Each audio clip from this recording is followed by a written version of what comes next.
திகழ சம்பவத்தின் போதுதான் சஹ்ரான் என்ன செய்கிறாருன்னு சொன்னால் 3ஆம் மாதம் 2018 3ஆம் மாதம் 5ஆம் தேதி வீடியோ வருகிறார். முஸ்லிம்களை தாக்கும் இஸ்லாம் அல்லாத காவிர்களுக்கு எதிராக ஜிஹாத் செய்ய வேண்டும் பிரகடனம் சொல்லார். இந்த பிரகடனத்தை உருவாக்குறதுக்கு காலம் அமைந்ததாரு அந்த அம்பார தாக்கல் நடைபெற்றது 2018 2ஆம் மாதம் 10ஆம் தேதி நடைபெற்ற உள்ளூராட்சி முடிவுகளுடைய மைத்திரி என்ன செஞ்சிட்டார் மஹிந்திர பக்கம் மொத்தம் போயிட்டார். அவரால் இதுக்கு அவருக்கு தெரிஞ்சிட்டு என்னன்னு சொன்னால் இது இந்த ஆட்சி மாற்றம் ஏற்பட போகின்றது என்று. அப்போ அவரை மொத்தமாக அவங்களோட கைக்குள்ளே போயிட்டு மஹிந்த பிரதமர் ஆகிற வேலையில் அவர் கடும் பிஸியாக இருக்கார். அதாவது 2015ஆம் ஆண்டு முடிவு 15ஆம் ஆண்டு 2015 நாம் ஈஸ்டர் தாக்கல் நடைபெற்றது பின்னரான 2019ஆம் ஆண்டு நவம்பர் மாதம் 8ஆம் தேதியை முடிவை பார்ப்போம். நேர் மாற்றமாக வரப்போது 30 வருட யுத்தத்தை நடத்தி இங்கிருந்து அனைத்து புலிகள் முன்னாள் புலிகள் அதுக்கு முன்னின தளபதிகள் எல்லாத்தையும் நீங்கள் நிர்மூலமாக்கி அந்த போராட்டத்தை நிர்மூலமாக்கி ஒரு அரசாங்கம் ஏன் ஒரு சஹ்ரான் போன்ற அமைப்பினர் உங்களால் கைது செய்யப்பட முடியவில்லை? இதான் அந்த காரணம். எப்பொழுதும் இந்த அரசியலுக்கு ஒரு பழக்கம் இருக்கின்றது, சிறுபான்மையினர் என்றால் தமிழர்களை முஸ்லிம்களையும் என்றுதான். ஆனால் இங்கு சிந்தித்தவர்கள் கிறிஸ்தவ வாக்குகளை சிந்திக்கின்றார்கள். நான் உங்களுக்கு கணக்கு ஒன்று சொல்லுகின்றது, உங்களுக்கு அதிர்ச்சியாக இருக்க போகின்றது. இப்படி 1915ஆம் ஆண்டு உங்களோட பள்ளிவாசல் தாக்கப்பட்டிருக்கு, பாதிக்கப்பட்டிருக்கு. அது சம்பந்தமான ஆய்வு செய்ய போகிறோம்னு சொன்னால் தெரியும். அங்கே இருக்கிற நம்பிக்கையாளர் சபை சொல்கிறாங்க அப்படியா எப்போ நடந்து எங்களுக்கு தெரியாதுண்டு.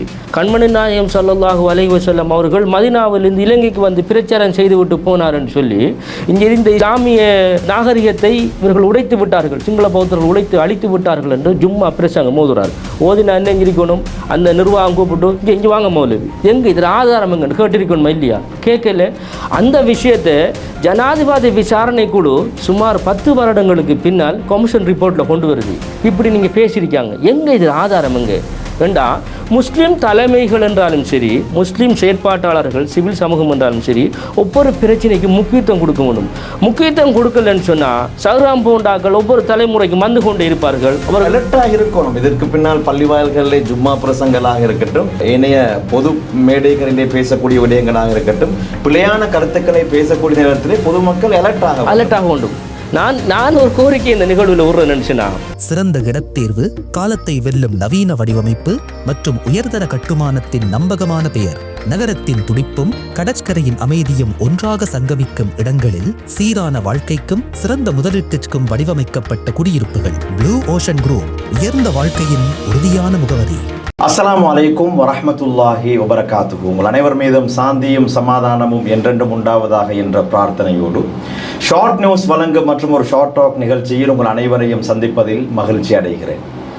நாங்கள் வீட்டிருப்பது ஏப்ரல் மாதம் 21ஆம் தேதி வரக்கூடிய நேரத்திலே அதிகமானவர்கள் பேசக்கூடிய ஒரு தலைப்பாக மாறியிருப்பது ஈஸ்டர் குண்டு தாக்குதல்.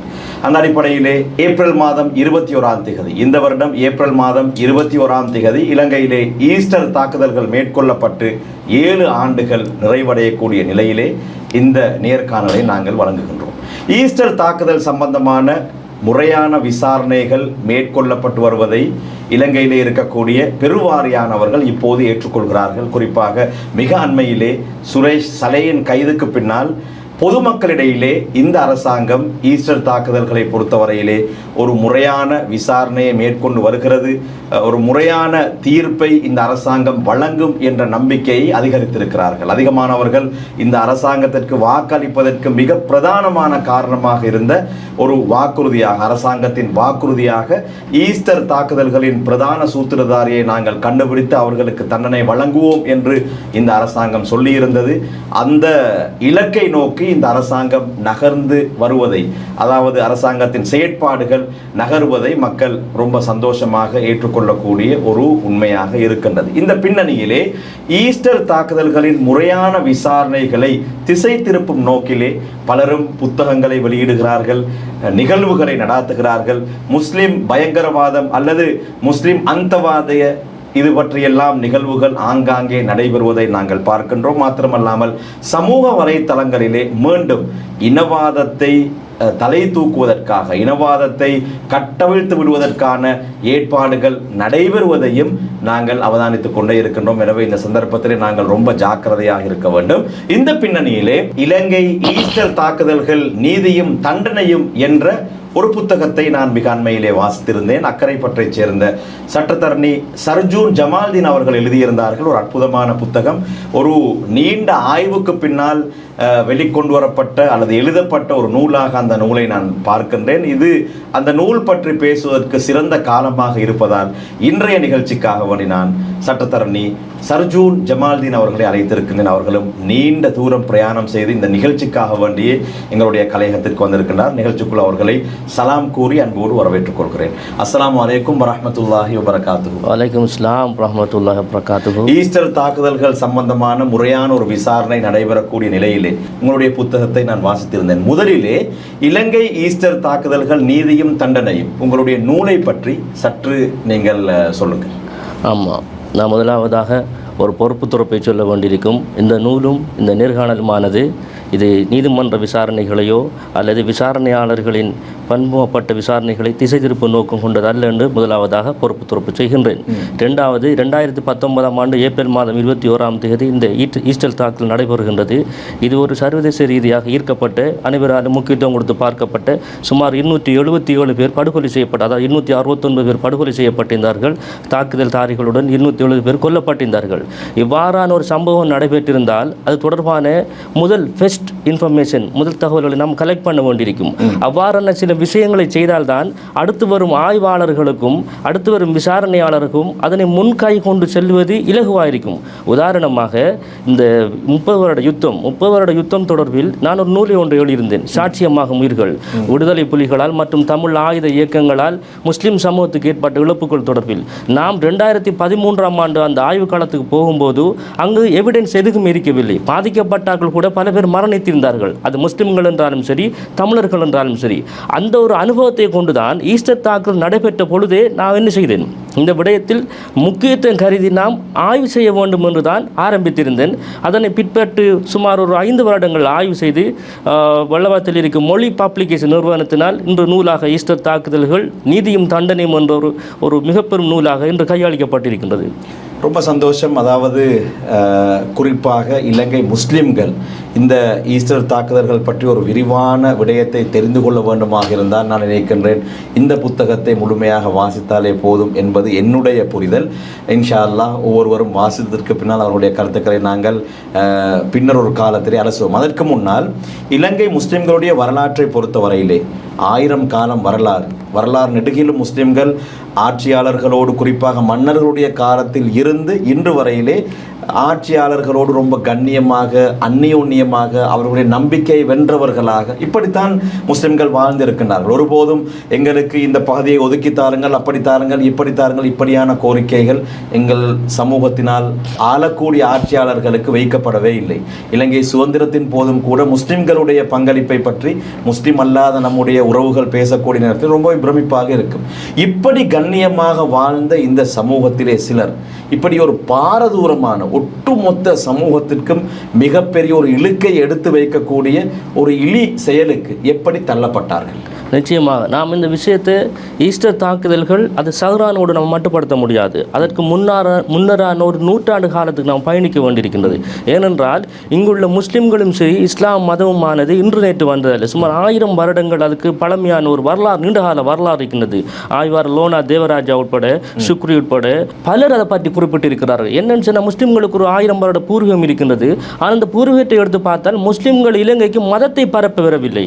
அவர்கள் வணிக நோக்கத்துக்காக தான் வந்திருந்தார்கள். நாம் வணிக நோக்கம் என்று அதை மட்டுப்படுத்த அதனை மலினப்படுத்துவதற்கல்ல, முஸ்லிம்கள் மத பிரச்சாரத்துக்கு வந்திருப்பார்களே. ஆனால் இஸ்லாமிய மதம் இவ்வளவு தூரம் பரந்திருக்காது. அந்த நேரமே மன்னர்களாலும் அங்கே இருக்கிற சிங்கள பௌத்த மக்களர்களாலும் அடித்து துரத்தப்பட்டிருப்பார்கள். அவர்கள் நல்ல கண்ணியங்களை, நல்ல ஒழுக்கங்களை, நல்ல மாண்புகளை மற்ற மக்களுக்கு பகிர்ந்து கொண்டார்கள். மன்னர்களுடன் முதலாவது தேசிய பற்றை வளர்த்து கொண்டார்கள். இஸ்லாத்துக்கு முன்பு இங்கே இந்த மக்கள் இந்த நாட்டு மன்னர்களுடையும் சரி, மக்களுடனும் சரி, அவர்கள் தேசிய பற்றி பேசிக்கொண்டிருந்தார்கள். அந்த எண்ணத்தின் அடிப்படையில் தான் முஸ்லிம்கள் இங்கு வாழ்வதற்கான இடங்கள் வழங்கப்பட்டிருந்தது. அதனை முதல் நாம் கைக்கொள்ள வேண்டும். 2வது விஷயம் என்னன்னு சொன்னால், இந்த வரலாற்று ஒழுங்கை பார்த்தோம்னு சொன்னால் 1915ஆம் ஆண்டு முஸ்லிம்களுக்கு எதிரான மிகப்பெரிய ஒரு தாக்குதல் ஒன்று நடைபெறுகின்றது. அது கண்டி கலவரம் என்று சொல்லுகின்றோம். அந்த தாக்குதலுக்கு பின்னுள்ள காரணிகளை பார்த்தோம்னு சொன்னால் முஸ்லிம்கள் மீதுள்ள ஒரு பொருளாதார ரீதியான ஒரு வணிக பொறாமை தான் பின்னால் இருக்கின்றது.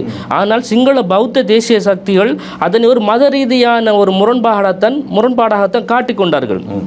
இந்த நிகழ்வில் நான் குறிப்பிட்டு சொல்ல வேண்டும், கண்டி கம்பள வளகா கூட அந்த பிரச்சனை, ஊர்வல பிரச்சனை என்ன நடக்கின்றதுன்னு சொன்னால், பள்ளிவாசலை பொறுத்த வரைக்கும் அதுதான் ஆரம்பம். அந்த பிரச்சனை தான் இரண்டு சமூகத்தவர்களுக்கு இடையிலான மிக பல படுகொலை உயிரிழப்புகள் சந்தித்த ஒரு சம்பவமாக சொல்லலாம். ஞாபகம் இருந்தால் அந்த ஆண்டை குறிப்பிடுங்க. 1915ஆம் ஆண்டு 5ஆம் மாதம் 28ஆம் தேதி இந்த சம்பவம் நடைபெறுகின்றது. என்ன நடக்கின்றதுன்னு சொன்னால், பௌத்த மக்கள், சிங்கள பௌத்த மக்களின் மிக பிரதான ஒரு நிகழ்வு பிரகர ஊர்வலம். அந்த பிரகார ஊர்வலத்தை அவர்கள் கொண்டு நடத்துகின்றார்கள். அந்த நிகழ்வின் போது ஒரு சொல்லப்படுகின்றது, முஸ்லீம் பள்ளிவாசலுக்கு முன்னால் நீங்க இசையை ஒலிக்கக்கூடாதுன்னு சொல்லுகின்றார்கள். அதான் அந்த விஷயம். ஆனால் ஆரம்பத்தில் அவர்கள் ஏற்றுக்கொள்கின்றார்கள் சிங்கள பௌத்தர்கள். பின்னர் அதை சொல்லுகின்றார்கள், கண்டி உடன்படிக்கையில் எங்களுக்கு அதுக்குரிய உரிமைகள் வழங்கப்பட்டிருக்கின்றன, நாங்கள் அதை செய்வோம்னு சொல்லுகின்றார்கள்.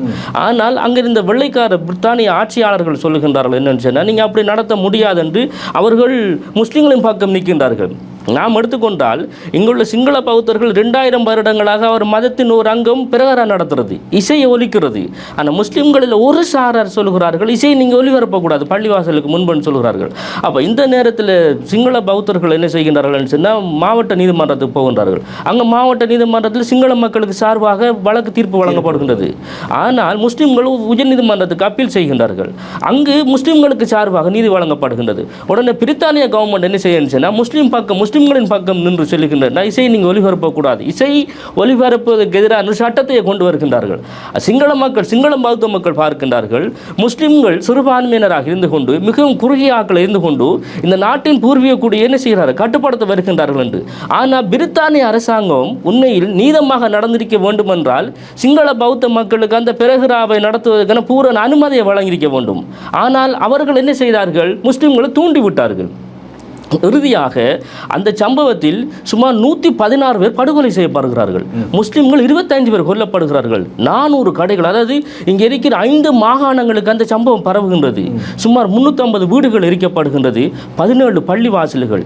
சுமார் வெதமுனி என்னும் ஒரு சிங்கள ஒரு கல்வியலாளர் சொல்லுகின்றார், 4 பெண்கள் கற்பழிக்கப்பட்டிருந்தார்கள் என்று சொல்லி, பலாத்காரத்துக்கு உட்பட்டிருந்தார்கள். மிக பாரதூரமான சம்பவம். இதில் ஒரு விஷயம் நடக்க என்னன்னு சொன்னால், அங்கே ஒரு சட்டத்தை கொண்டு வருகின்றார்கள், இசை தடுக்கப்பட்டு, இசை அப்படி மீண்டும் ஒலிபரப்பினால் என்ன செய்யும், நாங்கள் கைது செய்யணும்னு சொல்லி. அப்படி சிங்கள பௌத்தர்கள் பலர் கைது செய்யப்படுகின்றார்கள். அப்போ அந்த மக்களுக்கு இயல்பிலே ஒரு விஷயம் தோன்றுகின்றதுன்னா, முஸ்லிம்கள் சிறுபான்மையினராக இருந்து கொண்டு நம்மளை அடக்குமுறைக்கு உள்ளாக்குகின்றார்கள் ஒரு கருத்து இருந்தாலும் கூட, பிரித்தானியர்கள் நேர்மையாக நடந்திருந்தால் இவ்வாறான ஒரு சம்பவம் என்ன செய்திருக்காது, நடப்பிருக்கிறது. நாம் அந்த விஷயத்தை அப்படியே கொண்டு வரலாம், இங்கே கொண்டு வரலாம். எங்கே ஈஸ்டருக்கு கொண்டு வரலாம். ஈஸ்டரின் போதும் ஷஹ்ரான் ஹாஷிம் போன்ற குழுவினர், அந்த பயங்கரவாத குழுவினர், அவர்களை இந்த அரசாங்கம் ஒரு பக்கம் சாயாமல் நேர்மையாக சட்டத்தை அமல்படுத்தி இருந்தால் இந்த படுகொலை நடத்தப்பட்டிருக்காது. அப்போ நமக்கு ஒரு நூற்றாண்டுக்கு முன்னர் ஒரு அனுபவம் இருக்கின்றன, நம்ம அந்த அனுபவத்தை படிக்கலை. நம்ம அந்த அனுபவத்தையும் அந்த சட்ட திட்டங்களை நம்ம சரியாக படுத்திருப்போம்னு சொன்னால் இந்த சம்பவத்துக்கு நாம் வந்திருக்க மாட்டோம். ரெண்டாவது விஷயம் என்னன்னு சொன்னால், நாம் முஸ்லீம்கள், இலங்கை முஸ்லீம்கள் எப்பொழுதும் இந்த சுதேச கலாச்சாரத்தோடு தான் இணைந்திருக்க வேண்டியிருக்கின்றது. நாம் ஒரு நாளும் அரபிய கலாச்சாரத்துக்கு போக முடியாது. இந்த கலாச்சாரம் என்பது எப்போதும் ஒன்றாக இருப்பதில்லை. அது ஒரு ஆறு போன்றது, ஓடிக்கொண்டு இருக்கும். கலாச்சாரம் 30 வருஷம் இப்போ ஒன்று இருக்கும், அடுத்த 30 வருஷம் அப்படி இருக்கும். இப்போ நான் சொல்வது, நாம் சிங்களாக்கள் தமிழர்கள் உடுக்கும் உடையத்தான் அல்லது பண்பாட்டைத்தான் பின்பற்ற வேண்டுமா என்பதால் அவர்கள் 30 வருட இந்த பண்பாடு இப்போது மாறிவிட்டது. அடுத்த 20 வருடங்களுக்கு அந்த கலாச்சாரம் மாறக்கூடியது. நான் அதை சொல்லவில்லை. இந்த இருக்கிற மக்களின் நன்மதிப்பை பெற வேண்டும் என்று சொல்லுகின்றேன். உதாரணமாக கருப்பு நிற அபாய ஆடை, உதாரணத்துக்கு சொல்லுங்கள், கருப்பு நிற அபாய ஆடை அணிவது, முகத்தை மூடுவது இந்த மக்களுக்கு கடினமாக இருக்கும் என்றால் நம்ம அந்த கலரை மாற்றிக்கொள்ளலாம். கருப்பு நிறத்துக்கு பதிலாக வேறு நிறங்கள் இருக்கின்றது, அதனை உடுத்துக்கொள்ளலாம். ஆனால் நாம் என்ன செய்கின்றோம் என்று சொன்னால், இந்த மதத்தை இஸ்லாமிய மதத்தை அரபியாவிலிருந்து எடுக்கின்றோம், கலாச்சாரத்தை அரபியாவிலிருந்து எடுக்கின்றோம், பண்பாட்டை நாட்டை அரபியாவிலிருந்து எடுக்கின்றோம், ஆனால் மொழியை சுதேசத்திலிருந்து எடுக்கின்றோம். சுதேச தமிழ் பேசுகின்றோம், சுதேச சிங்கள மொழி பேசுகின்றோம். ஆக இங்கே முரண்பாடுகின்றது. எப்பயும் கலாச்சார மொழி பண்பாடு எல்லாம் ஒன்றாக இருக்க வேண்டும். ஒன்றாக நான் சொல்வது அந்த மக்களுடன் சார்ந்திருக்க வேண்டும். நாம் அரபு நாடுகளை கொண்டு எடுத்தாலும் கூட அரபு நாடுகளுக்கு பொதுவானது இஸ்லாம் மதமாக இருக்கலாம். பொதுவானது எல்லோருக்கும் மதம் ஒன்றாக இருக்கும். கட்டாரோ, சவுதியோ, ஓமானோ, பிற அரபு நாடுகளோ, ஆப்பிரிக்காவோ அவர்களுக்கு மொழியோ கலாச்சாரம் ஏனைய விடயங்கள் ஆடைகள் கூட உண்ணும் உணவு கூட வித்தியாசமாக இருக்கும். அப்போ நாம் அங்கே இருக்கிற கலாச்சாரத்தை அரபிய கலாச்சாரத்தை இறக்குமதி செய்யவில்லை. தமிழ்நாட்டை எடுத்துக்கொண்டால் அங்கே மிக தெளிவாக வரையறுக்கப்பட்டிருக்கிறது. தமிழ்நாட்டு முஸ்லிம்கள், கேரளா முஸ்லிம்கள், உத்தரப்பிரதேச முஸ்லிம்கள் என்பது மதம் என்பது நாம் ஒன்றாக இருக்கலாம். ஆனால் அங்கு உள்ள கலாச்சாரம் எல்லாருக்கும் ஒன்றாக இருக்க முடியாது. கலாச்சாரத்தை நாம் சுதேச அடிப்படையில் ஒழுங்குபடுத்தினால்தான் நமது இங்கே வாழ்வியலையும் இன்னும் ஒரு 1000 வருஷத்துக்கு இந்த சமூகத்தில் இருந்து என்ன செய்யலாம், அச்சம் இல்லாமல் கொண்டு போகலாம்ங்கிறதான் என்னுடைய விடயம். நிச்சயமாக, அதாவது நீங்கள் சொல்லக்கூடிய கருத்துக்களை பார்க்கும் போது முஸ்லிம் தலைமைகள் அல்லது முஸ்லிம் சமூகத்திலே நாம் தான் இந்த சமூகத்தை வழிகாட்டுகின்றோம் என்று சொல்லக்கூடியவர்கள் சுய விசாரணை செய்து கொள்ள வேண்டும் என்பதை தான் நீங்கள் சொல்ல வருகிறீர்கள். நான் உங்களிடத்திலே கேட்கின்றேன், ஜஹ்ரானிய இந்த குழுவினர் உருவாவதற்குரிய பிரதான காரணமாக நீங்கள் இவற்றை பார்க்கிறீர்கள். இலங்கையிலே அளவுக்கு மிஞ்சிய சுதந்திரம் அவர்களுக்கு வழங்கப்பட்டதா, அல்லது முஸ்லிம் தலைமைகள் முஸ்லிம் சமூகத்தில் இருக்கக்கூடிய மிக முக்கியமான புள்ளிகள் தங்களுடைய லிமிட்டுகளை, தங்களுடைய எல்லைகளை சரியாக தெரிந்து வைக்காமல் அளவு கடந்து போனது தானா இதற்கு காரணம்? எப்படி நீங்கள் நிச்சயமாக இந்த விஷயத்தை நாம் ஒன்றாக ஒரு புள்ளியில் இருந்து பார்க்க முடியாது. இதுக்கு பல கோணங்களும் பல புள்ளிகளும் இருக்கின்றது.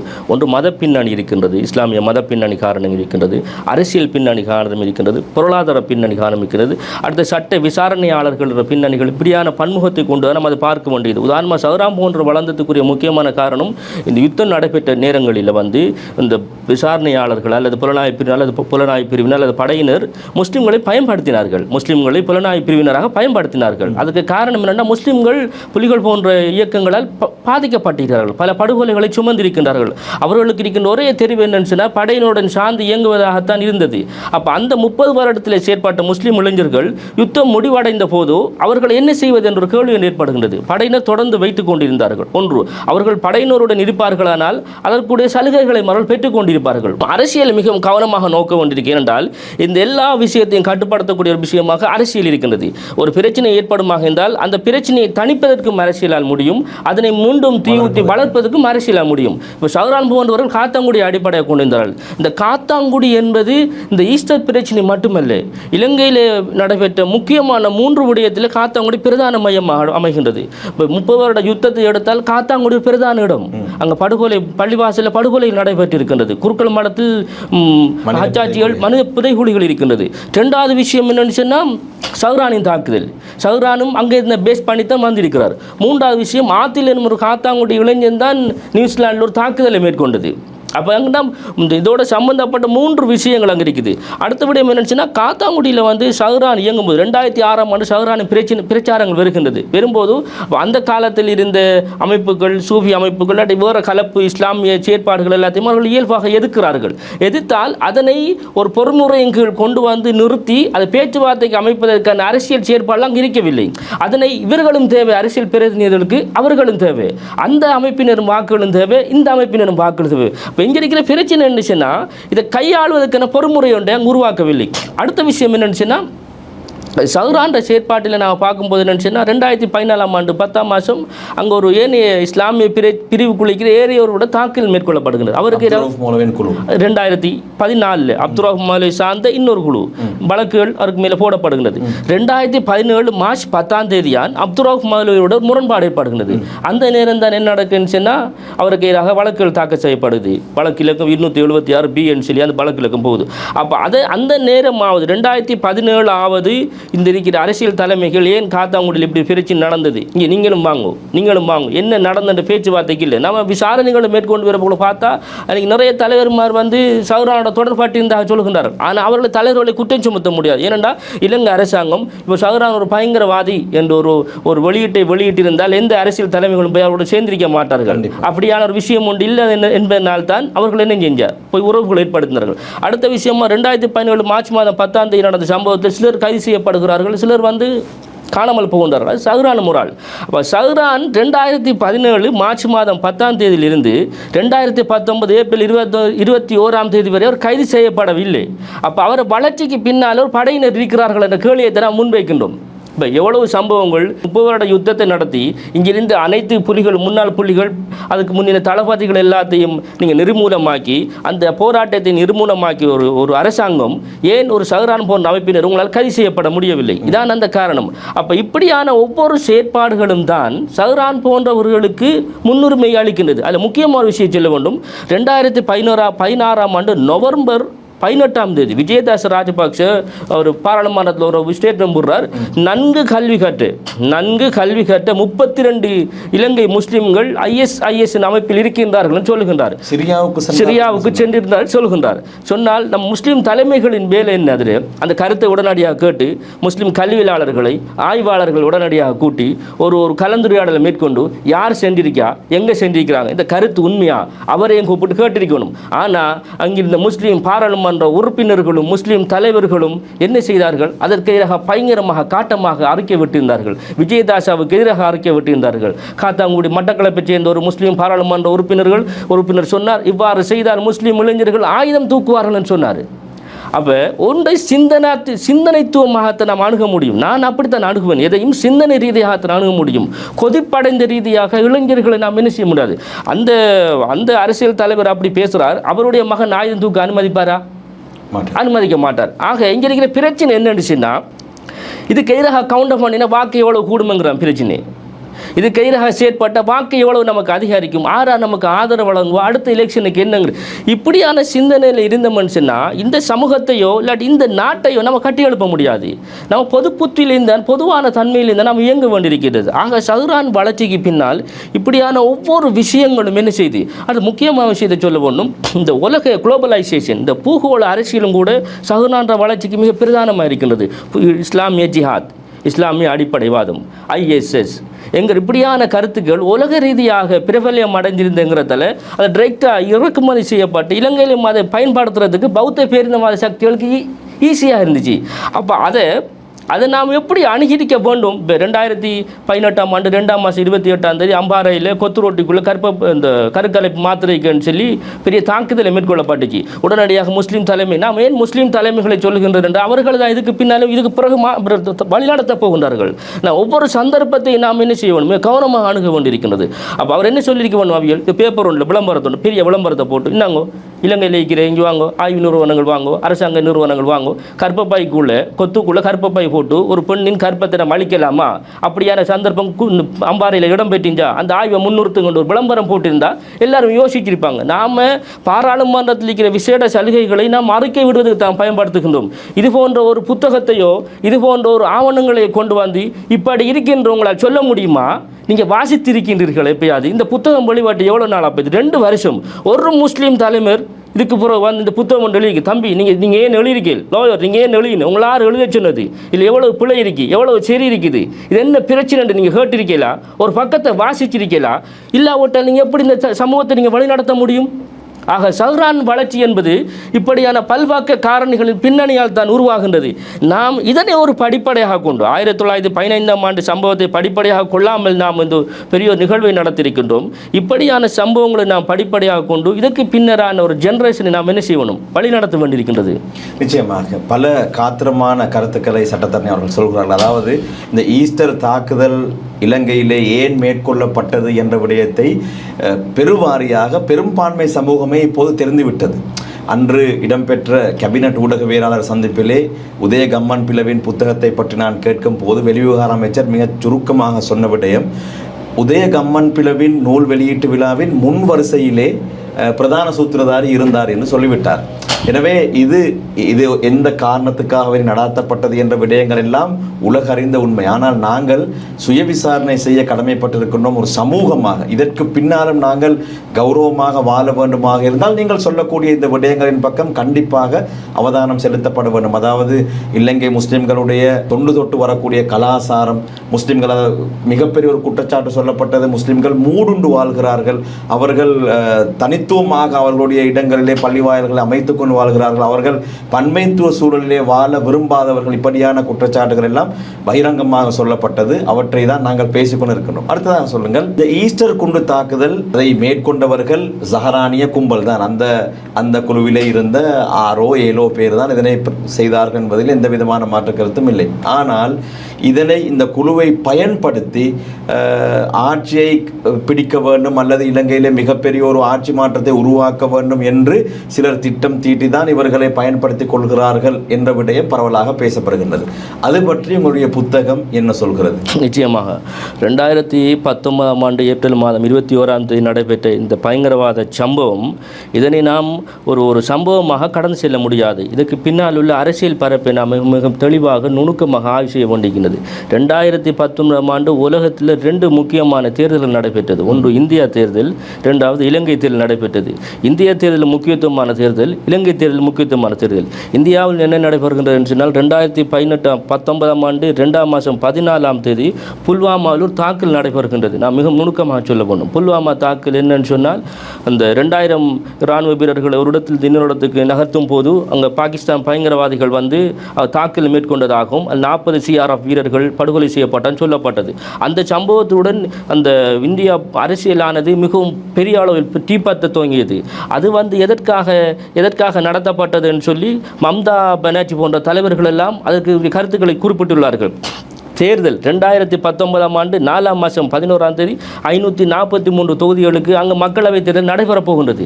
மக்களவை தேர்தலுக்கு சுமார் 50 நாட்களுக்கு முன்னுதான் ஒரு சம்பவம் நடைபெறுகிறது. மம்தா பானர்ஜி போன்ற தலைவர்கள் சொல்கின்றார்கள், இந்த இவ்வளவு நாளும் இருந்து போட்டு எலெக்ஷனுக்கு முந்தைய இப்படி சம்பவம் நடைபெறுது, எங்களுக்கு சந்தேகமாக இருக்கணும்னு சொல்லி. ஆனால் இந்திய அரசாங்கம் என்ன செய்யுச்சுன்னா, உடனடியாக பாகிஸ்தான் மீது போர் தொடுக்கின்றது. பாகிஸ்தான் என்ன செய்யணும்னு அங்கே ஒரு ஹெலிகாப்டரில் ஒரு அபிநந்தன் ஒரு விமானி போய் பாகிஸ்தானை தாக்க போகிறார். அந்த விமானம் போய் விழுகின்றது, அந்த உலங்கு வானூர்தி விழுகின்றது.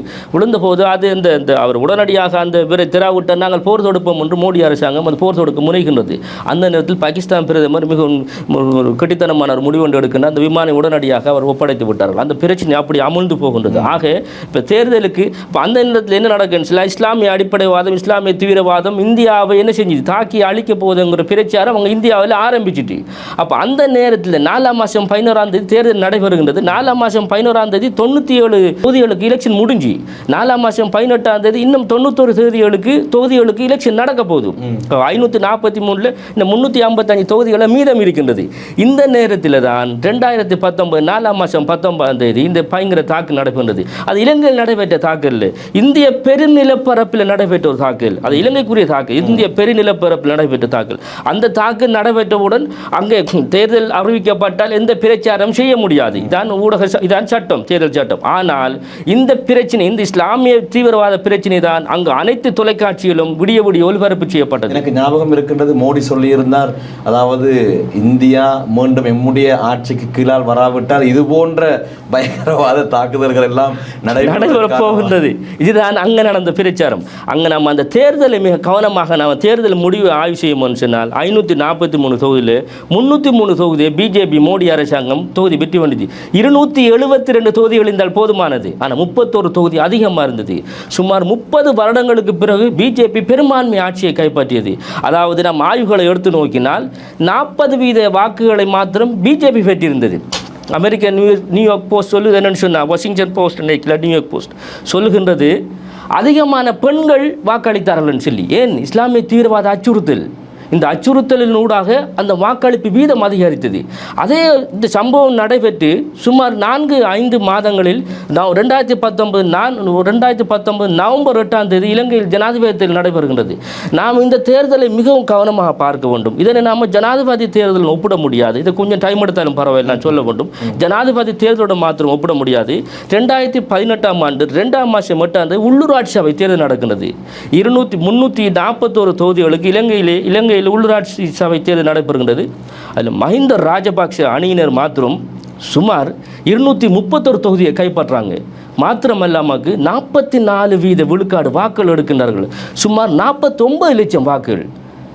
ரணில் விக்ரமசிங்க தலைமையிலான அணியினர் 34 தொகுதிகளை கைப்பற்றுகின்றார்கள். அவர்கள் 36 லட்சம் வாக்குகள் எடுக்கின்றார்கள். அது 32% விழுக்காடு. அந்த மைத்ரிபால சிறிசேன தனியாக கேட்கின்றார். SLP 11 சபைகளை கைப்பற்றுகின்றது, 14 லட்சம் வாக்கு எடுக்கின்றது. TNA 41 சபைகளை கைப்பற்றுகின்றது, 3.4 லட்சம் வாக்குகள். அந்நேரம் இந்த JVP 6.9 லட்சம் வாக்குகள் எடுக்கின்றது. ஆனால் அவர்களுக்கு இது இல்லை, ஆசனங்கள் எதுக்கும் இல்லை. இப்போ பார்த்தோம்னா மொத்த அளிக்கப்பட்ட வாக்குகளில் 44% வாக்குகளை மஹிந்த ராஜபக்ஷ அணியினர் பெற்றிருக்கிறார்கள். அவருக்கு எதிரான அணியினர் 54% வாக்குகளை பெற்றிருக்கிறார்கள்.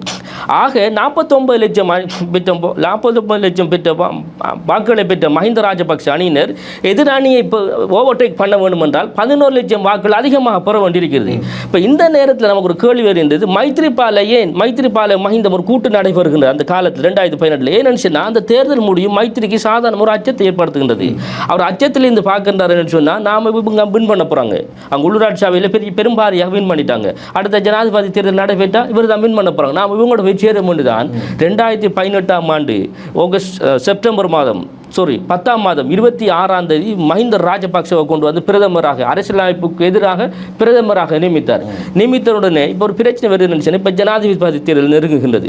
இப்போ ஈஸ்டர் சம்பவம் எப்படி இந்தியாவில் ஒரு பெரிய ஒரு தாக்கத்தை ஏற்படுத்தியோ, அப்போ இங்கே பெரிய அளவான ஒரு மாற்றத்தை பேசுபொருள் எதெடுத்தாலும் பேசுபொருள் ஈஸ்டர் தான். இப்போ எந்த கேள்வி என்னன்னு சொன்னால், இப்போ மஹிந்த ராஜபக்ஷ அணியினர் 2019 கோட்டாபய ராஜபக்ஷ தான் ஜனாதிபதி தேர்தல் நின்றார். அவர் இல்லாட்டி இந்த மஹிந்த ராஜபக்சவோ இல்லாட்டி யாரோ 2015ஆம் 2019 வருடங்களிலும் அபிவிருத்திகளை செய்து பாலங்களை கட்டி குளங்களை கட்டி வேலை வாய்ப்புகளை வழங்கி மக்களுடைய கடன் சுமை எல்லாத்தை நீக்கி பெரிய மாற்றத்தை கொண்டு வந்தார் என்றால் எதுவுமே இல்லை. அவர்கள் எதிர்க்கட்சியில் இருந்தார்கள். எதிர்க்கட்சியிலே இருந்து அவர் ஊழல் செய்கின்றார்கள் என்ற 2015ஆம் ஆண்டு தோற்கடிக்கப்பட்டார். எதிர்க்கட்சியில் இருந்து 2019ஆம் ஆண்டு எப்படி நீங்க ஆட்சியை கைப்பற்ற முடிந்தது? இதான் இங்கே வர பிரதான கேள்வி. இப்போ இந்த கேள்வி நாம் எப்படி அணுகணும்னு சொன்னால், இதுக்கு முந்தி 2009ஆம் ஆண்டு யுத்தம் முடிகின்றது. 2009ஆம் ஆண்டு யுத்தம் முடிஞ்சோடனே எப்பயும் நான் பார்த்தோம்னு சொன்னால், மக்கள் ஒரு பிரச்சனையும் பக்கத்தை அவர் செலுத்தினால்தான் அந்த ஆட்சியை கொண்டு போக முடியும். அவர்கள் சும்மா நோர்மலாக இருந்தாங்கன்னு சொன்னால் கேள்வி கேட்க ஆரம்பிப்பாங்க. மக்களோட பழக்கம் நோர்மலாக ஒரு ஆட்சி போகுதுன்றா கேள்வி கேட்பாங்க. அப்போ என்ன நடக்குது? 2009ஆம் ஆண்டு வருங்கால யுத்தம் நடைபெற்றது. யாரும் எந்த கேள்வியும் இல்லை. விடிஞ்ச மக்களுக்கு எத்தனை பேர் கொல்லப்பட்டிருக்கிறாங்க, இந்த நாட்டை நம்ம எங்கே பொம்பை வெடிச்சது, இந்த நாட்டை நம்ம காப்பாற்ற வேணும், புலிகளிடம் இந்த காப்பாற்ற வேணும் என்ற எண்ணம் தான் இருந்தது. அவர்கள் வேறு எந்த கணக்கு வழக்கம் பார்க்கல. யுத்தம் முடிஞ்ச உடனே கணக்கு வழக்க பார்க்க ஆரம்பித்தாங்க. பட்ஜெட்டுக்கு எவ்வளோ வருது, இது எவ்வளோ, ஏன் இந்த ஊழல் நடந்துட்டு, ஏன் இந்த விமான கொள்வனை கூட பிரச்சனை நடந்துன்னா மக்கள் கேள்வியை ஆரம்பிக்காங்க. அப்போதுதான் ஒரு விஷயம் நடைபெறுது என்னன்னு சொன்னால், முன்னாள் புலிகளை கொண்டு ஒரு கட்டமைப்பு உருவாக்கி மூணு ஒரு பிரச்சனையை கொண்டு வரலாமா அங்கே சில வேலை திட்டங்களை நடைபெற்றதாக சில தகவல்கள் இருக்கின்றது. அது ஊர்ஜிதப்படுத்தப்பட வேண்டியிருக்கின்றது. அப்போ அது சாத்தியப்பட இந்த உலகமே புலிகளை உற்று நோக்கிருக்கு. முன்னாள் புலிகளுக்கு என்ன நடக்கும் என்று உலகம் உற்று நோக்கிருக்கக்கூடிய அது சாத்தியப்படல. 2011ஆம் ஆண்டு அன்றாபுரத்தில் மோலா சியாரம் மூடப்படுது. ஆனால் ஊடக கல்லூரியில் நான் படித்து கொண்டிருக்கிறேன். அந்த சம்பவம் நடைபெற்று முதலாவது சியாரம் மூடப்படுது. அண்டிலிருந்து அவர்களுக்கு ஒரு விஷயம் வழங்குது என்னச்சுன்னா, ரைட் நாம் இப்போ என்ன செய்யலாம்னுச்சுன்னா, புலிகளை ஒன்று கைக்குள்ள எடுக்கலாது. இஸ்லாமிய பயங்கரவாதம், இஸ்லாமிய ஜிஹாத், இஸ்லாமிய அடிப்படைவாதம், இது உலக ரீதியாக பெருசாக இருந்த விஷயம். அதை நம்ம ஃபோபியா, இஸ்லாமிய போபியா, அதை நம்ம கொண்டு வரலாம்னாங்க. ஆனால் ஒரு காரணம் இருந்துச்சு. ஆப்கானிஸ்தானில் அங்கே இருக்கிற புத்தர் சிலைகளை வந்து அங்கே இருக்கிற ஆப்கான் போராளிகள் உடைத்தார்கள். அந்த பிரச்சாரத்தை கொண்டு அங்கே இருக்கிற இஸ்லாமிய அடிப்படைவாதம் என்ன செய்யும், உடைக்கப் போகுதுங்கிற பிரச்சாரத்தை கொண்டு வந்தோன்னா மக்கள் மீண்டும் ஒரு அச்சத்துக்குள்ள கொண்டு வராங்க. 2011ஆம் ஆண்டு 2012ஆம் ஆண்டு மஹிந்த ராஜபக்சோட ஆட்சி காலத்தில் மட்டும் 287 தாக்கல் சம்பவங்கள் முஸ்லிம்களுக்கு எதிராக நடத்தப்பட்டிருக்கின்றது. 2013ஆம் ஆண்டு 215 தாக்கல் சம்பவங்கள் நடத்தப்பட்டிருக்கின்றது. 2014 2015 ஆட்சி மாற்றம், ரெஜிம் சேஞ்ச் நடக்குது. ஆட்சி மாற்றம் நடக்கும்போது ஒரு 36 சம்பவங்கள். அந்த ஆட்சி மாற்றம் நடந்தோடனே இந்த தாக்குதலாளிகள் பௌத்த பேரினவாத சக்திகள் வந்து அப்படி கட்டுப்பாட்டுக்குள்ள கொண்டு வராங்க. 2016ஆம் ஆண்டு 87 தாக்கல் சம்பவங்கள். 2018ஆம் ஆண்டு தான் மாற்றமாக 25, மிகவும் அப்படியே குறைகின்றது. அப்போ அந்த நேரத்தில் குறையும் போதுதான் அந்த தாக்குதல் குறைந்தாலும் கூட அவங்களோட பிரச்சாரம் கடும் வீரியமாக இருந்துச்சு. யாரு பௌத்த பேரினவாத மஹிந்த ராஜபக்ஷ, நான் வெளிப்படையாக சொல்ல, இந்த பொதுபாலசேனா, ராவண பலே, ஜாதிக பல ஹெல உரிமை, இந்த சிங்களே, இந்த அமித், அவர் அனைவரையும் வைத்திருந்த யாரு இந்த மஹிந்த ராஜபக்ஷ அணி. அவன் நினைச்சிருந்தாங்க ஈஸியாக தடுத்திருக்கலாம். அது மாத்திரமல்ல, யூதர் ஒருவர் 2016ஆம் ஆண்டு இந்த காலியில் ஒரு மெட்சவனுங்கிற இடத்தை கொடுத்தார். அது கோட்டாபய ராஜபக்ஷ தான் பிரதான ஒரு தலைமை வகித்து போய் திறந்து வைத்தார். யூதர் ஒருவர் இதற்காக கோட்டாபய ராஜபக்ஷவுக்கு வந்து அவர் திறப்புலாவுக்கு பிரதான அதிதியாக அழைத்தார்கள். பொதுபல சேனாவுக்கு தான் கொடுத்தது. ஏன் கொடுக்கணும்? பொதுபல சேனா அவ்வளோ ஜனநாயக அமைப்பா, அவர் பல நூற்றுக்கணக்கான ஆயிரக்கணக்கான பிள்ளைகளுக்காக இன்னைக்கு ஸ்காலர்ஷிப் வழங்கி படிப்பித்துக் கொண்டிருக்கிறார்களா, பொருளாதார ரீதியாக உதவி செய்கிறார்களா, விடுங்க இந்த பள்ளி உடைக்கிறேங்கிறார் போதுபாலாசனோட வேலை. அப்படி இருந்ததுக்கு ஏன் அவர் கொடுத்தார்? ஏன் நீங்கள் போன நீங்கள் அப்போ உங்களோட சிந்தனைகள் எல்லாம் என்னன்னு முஸ்லீம்கள் எப்படி இந்த விஷயத்தில் கருவாக இருக்கிறங்கிறது தான் உங்களோட சிந்தனையாக இருந்தது. அப்போ நம்ம அந்த விஷயத்தை பார்த்துக்கு வரும்போது தான் அன்னிடம் வந்து ஒவ்வொரு சம்பவம் நடந்து வந்து 2018ஆம் ஆண்டு தான் இது பூதகாரமாக வெடிக்குது. எப்படி வெடிக்கிறது? திகனையில் வெடிக்குது. திகனையில் 2018ஆம் ஆண்டு மார்ச் மாதம் 3ஆம் தேதி பெரிய தாக்கல் சம்பவம் நடக்குது. என்ன நடக்குது? ஒரு ஆட்டோ சாரதிக்கும் இன்னொரு சிங்கள டிரைவருக்கும் ஒரு பிரச்சனை. அவர்கள் அது தாக்கப்பட்டது. அவர்கள் கைகாலத்தில் ஈடுபட்டார்கள். போலீஸ் ஸ்டேஷனுக்கு போன போலீஸ் ஸ்டேஷன் பார்க்கும் பொதுபால சேனைக்கு அங்கே என்ன வேலைன்னு கேட்க நான் பொதுபால அங்க போய் என்னுடைய சிங்கள இளைஞனுக்கு இந்த முஸ்லிம்வாதிகள் அடித்து விட்டார்கள் என்று சொல்லி 8 நாள் இலங்கையை முடங்கி போய் இலங்கையோட மொத்தம் பொருளாதாரம் முடங்கி அந்த நேரம் 750 கோடி ரூபாய். எனக்கு நான் எடுத்த தரவின் அடிப்படையில் 750 கோடி ரூபாய், இப்போ அதிகமாக இருக்கலாம், கோடி லாஸ்ட். அது ஆற சொத்து? முஸ்லீம்கள சொத்துல, தேசிய சொத்து. ஒரு சொத்து அழிக்கப்படுதுன்னு சொன்னால் இலங்கைக்குரிய சொத்து தான். அது போகிற இந்த சொத்து இல்லை. அந்த திகன சம்பவத்தின் போது தான் சஹ்ரான் என்ன செய்கிறாருன்னு சொன்னால் 3ஆம் மாதம் 2018 3ஆம் மாதம் 5ஆம் தேதி வீடியோ வருகிறார். முஸ்லீம்களை தாக்கும் இஸ்லாம் அல்லாத காவிர்களுக்கு எதிராக ஜிஹாத் செய்ய வேண்டும் பிரகடனம் சொல்லார். இந்த பிரகடனத்தை உருவாக்குறதுக்கு காலம் அமைந்ததாரு? திகன தாக்கல் சம்பவம். சும்மா இருந்த சஹ்ரானுக்கு ஒரு சும்மா இருக்கிற பேக்கி வேப்பங்கொட்டை கொடுத்து சலங்கையும் காட்டினா எப்படி இருக்கும்? அந்த பேய் ஆட தோங்கிட்டு நீங்கள் பேயை கட்டுப்படுத்த வேண்டியது உங்களோட பிரச்சனை. நீங்கள் அதையும் கட்டுப்படுத்தலை. பொதுபால சேனாவை கட்டுப்படுத்துறது உங்களோட வேலை. நீங்கள் அதையும் கட்டுப்படுத்தலை. இப்போ ரெண்டு ரயிலை நீங்கள் ஓட ஒரு ரயில் இந்தியாவில் பொதுபால சேனாங்கிற ரயிலில் ஓட ஒரு ரயில், அதாவது ஒரு ரயில் ஓட ஒரு ரயில், அதாவது ஒரு தண்டவாளம். அந்த தண்டவாளத்தில் இந்தியாவில் ஒரு ரயில் ரோத போகுது, இந்தியாவில் ஒரு ரயில் ரோத போகுது. குறுக்கிடுவதற்கு மன்னிக்க வேண்டும். இந்த இடத்துல இன்னும் ஒரு சிறிய கேள்வியை தொடுக்க வேண்டும். அதாவது நீங்கள் இந்த ஈஸ்டர் தாக்குதல்களை ராஜபக்ஷ ரெஜீம் அவர்கள் தான் திட்டமிட்டார்கள் என்ற அடிப்படையிலே பேசி வரக்கூடிய நேரத்திலே 2018ஆம் ஆண்டு நல்லாட்சி அரசாங்கம் ஆட்சியில் இருக்கிறது. அவர்கள் ஏன் 8 நாட்கள் தொடர்ச்சியாக இந்த இனவாத கலவரம் நடைபெறுவதற்கு அவகாசம் அளித்துவிட்டு பார்த்து கொண்டிருந்தார்கள்? அதனத்தை நான் சொன்னேன். நான் அந்த அம்பார தாக்கல் நடைபெற்றது 2018 2ஆம் மாதம் 10ஆம் தேதி நடைபெற்ற உள்ளூராட்சி தேர்தல் முடிவுகளுடைய மைத்திரி என்ன செஞ்சிட்டார்ன்றா மஹிந்திர பக்கம் மொத்தம் போயிட்டார். அவரால் இதுக்கு அவருக்கு தெரிஞ்சிட்டு என்னன்னு சொன்னால் இது இந்த ஆட்சி மாற்றம் ஏற்பட போகின்றது. அப்போ அவரை மொத்தமாக அவங்களோட கைக்குள்ளே போயிட்டு மஹிந்த பிரதமர் ஆகிற வேலையில் அவர் கடும் பிஸியாக இருக்கார். அதான் நாங்கள் நடந்த விஷயம். அப்போ இதுக்கு ஒரு கமிஷன் போடும்னு சொல்லுவாங்க. இதுக்கு திகன கலவரத்துக்கு கமிஷன் மைத்திரி போட மாட்டார். அது வரைக்கும் அந்த கமிஷனும் போட்டதும் இல்லை, எதுவும் போட்டதும் இல்லை. அந்த பிரச்சனை நடந்ததுக்கு பிறகுதான் என்ன நடக்குதுன்னா இந்த ஈஸ்டர் சம்பந்தமான இந்த தாக்கு நடக்கின்றது. இப்போ ஜனாதிபதி தேர்தல் நடைபெறுது. கோட்டாபய ராஜபக்ஷ 69 லட்சம் வாக்குகளை பெற்றார். நான் ஏற்கனவே சொல்லியிருந்தேன், உள்ளூராட்சி சபை தேர்தலில் 49 லட்சம் வாக்குகள் பெற்றிருந்தார். அவர் ஒரு வருடத்துக்குள் சுமார் 11 மாதத்துக்குள் ஆட்சியில் இல்லாமல் 20 லட்சம் வாக்குகளை பெற்றுக்கொள்கிறார். அப்போ 69 லட்சம் வாக்குகளை பெற்று அது சிங்கள அவர் வடகிழக்கு பிரச்சாரத்துக்கு போகவில்லை.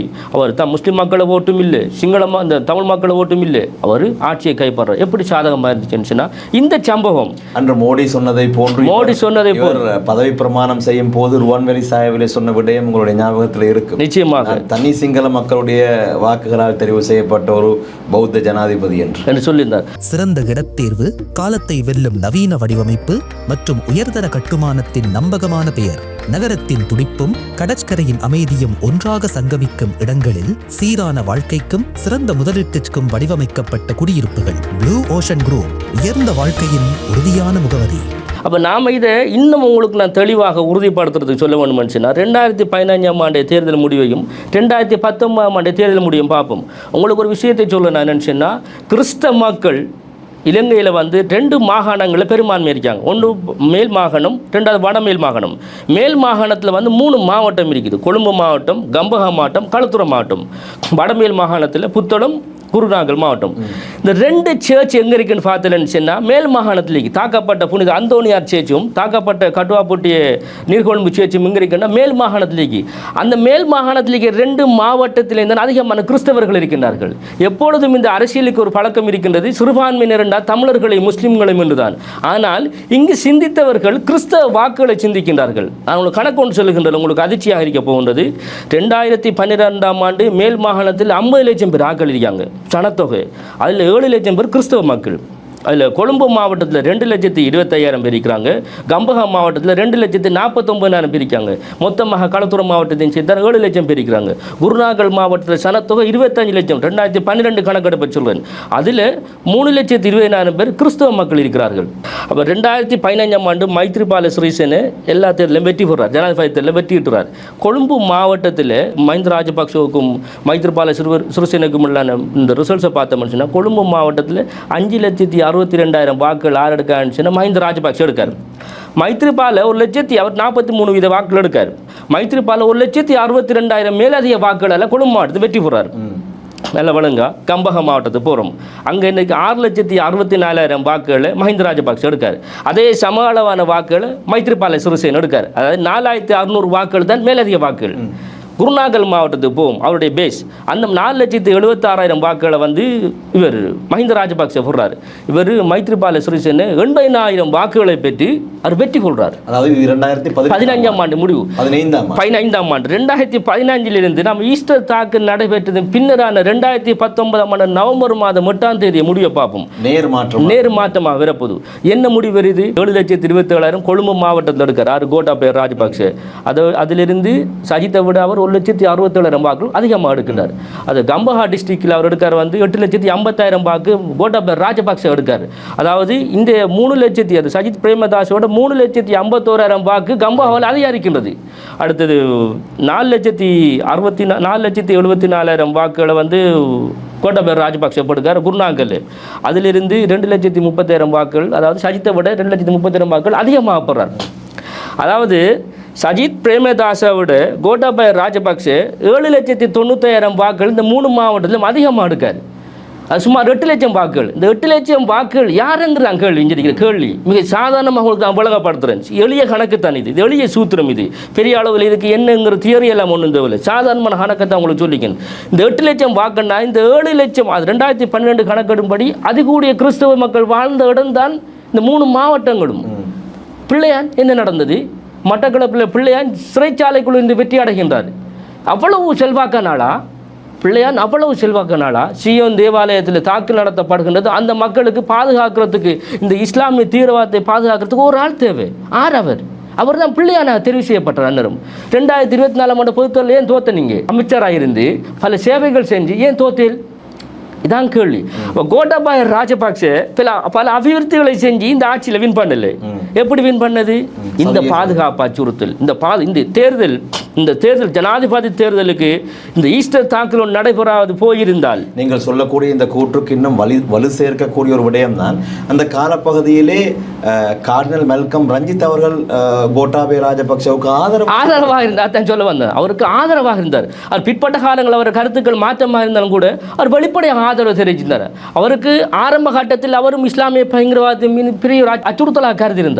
பிற்பட்ட காலங்களில் அவர் அதை உணர்ந்து கொள்கின்றார். இது முஸ்லீம் இளைஞர்கள் செய்த வேலை இல்லை, இதுக்கு பின்னால் மிகப்பெரிய ஒரு அரசியல் சதி இருப்பதாக அவர் நம்புகின்றார். இன்றைக்கு நாம் சொன்ன விஷயம் தான் இன்றைக்கு நடக்குது.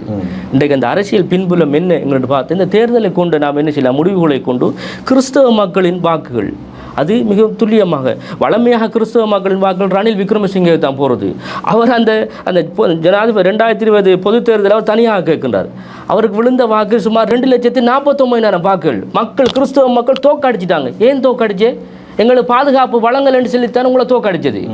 அப்போ அவர் தனியாக கேட்டதில் அவருக்கு எத்தனை லட்சம் ஓட்டு விழுந்துட்டு விளங்கிட்டு மைத்ரிபால தனியாக கேட்டிருப்பாருன்னு சொன்னால் அவருக்கு மிக சொற்பளவான ஓட்டில் அவரும் தோக்கடிக்கப்பட்டிருப்பார். மக்கள் அனைவரும் அந்த நேரத்தில் அது சிங்கள பௌத்த மக்கள் என்றாலும் சரி, கிறிஸ்தவ மக்கள் என்றாலும் சரி, நடுநிலை சிங்கள வாக்காளர்கள் என்றாலும் சரி, அவர்கள் இந்த நாட்டில் ஏற்பட்ட அந்த இஸ்லாமிய அடிப்படை பயங்கரவாதத்தை துடைத்தறிய வேண்டும் என்பதற்காக கொண்டார்கள். அது ஒரு அரசியல் மாற்றத்தை பின்புலமாக கொண்டதா என்கிற கேள்வியைத்தான் நான் திட்டவட்டமாக இந்த குழுவினை பயன்படுத்தி இருக்கிறார்கள்.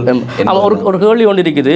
கோட்டாபய ராஜபக்ச ஜனாதிபதி ஆக்குறதுக்கு சஹ்ரான் உதயகம்மன் அவர் கேட்காருன்னு சொன்னால் கோட்டாபய ராஜபக்சவை ஜனாதிபதி ஆக்குறதுக்கு சஹ்ரான் பெறுவாரா? நான் அதை அந்த புத்தகத்தில் சொல்லியிருக்கிறேன். இந்த ஈஸ்டர் புத்தகத்தில் சொல்லியிருக்கிறேன். நீங்கள் வாசித்து அவங்களுக்கு விளங்கும் குறுகிய நேரத்துக்குள்ளே அந்த விஷயங்களை சொல்ல முடியாது. இந்த புத்தகத்தில் சொல்லியிருக்கிறேன். கோட்டாபய ராஜபக்சவை ஜனாதிபதி ஆக்குறதுக்கு சஹ்ரான் வெடிக்கவில்லை. அப்போ ஷஹ்ரான் படிக்கலண்டா என்ன நடந்துங்கிற கேள்வி இருக்கும்.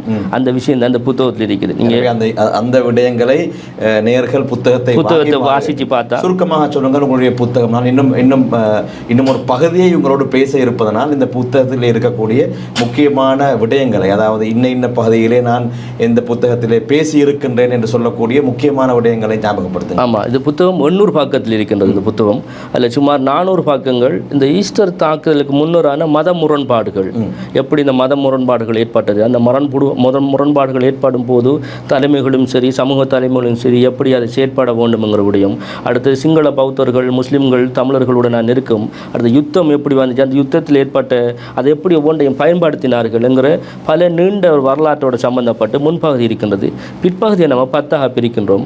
முதலாவது ஷஹ்ரானுடைய அடிப்படைவாதம், ஷஹ்ரானுடைய ஸ்பீச். ஷஹ்ரான் இந்த பயங்கரவாத தாக்கு நடத்துவதற்கு முந்தைய ஒரு சத்தியபிரமான வீடியோ வெளியிடுறார், அந்த ஸ்பீச் தொடக்கம். ரெண்டாவது சாரா ஜெஸ்மின் பிறகு இந்தியாவோட பின்புலம் என்னன்னு சொல்லி அது இந்த தேர்தல் தொடர்பாக கதைக்கின்றோம்.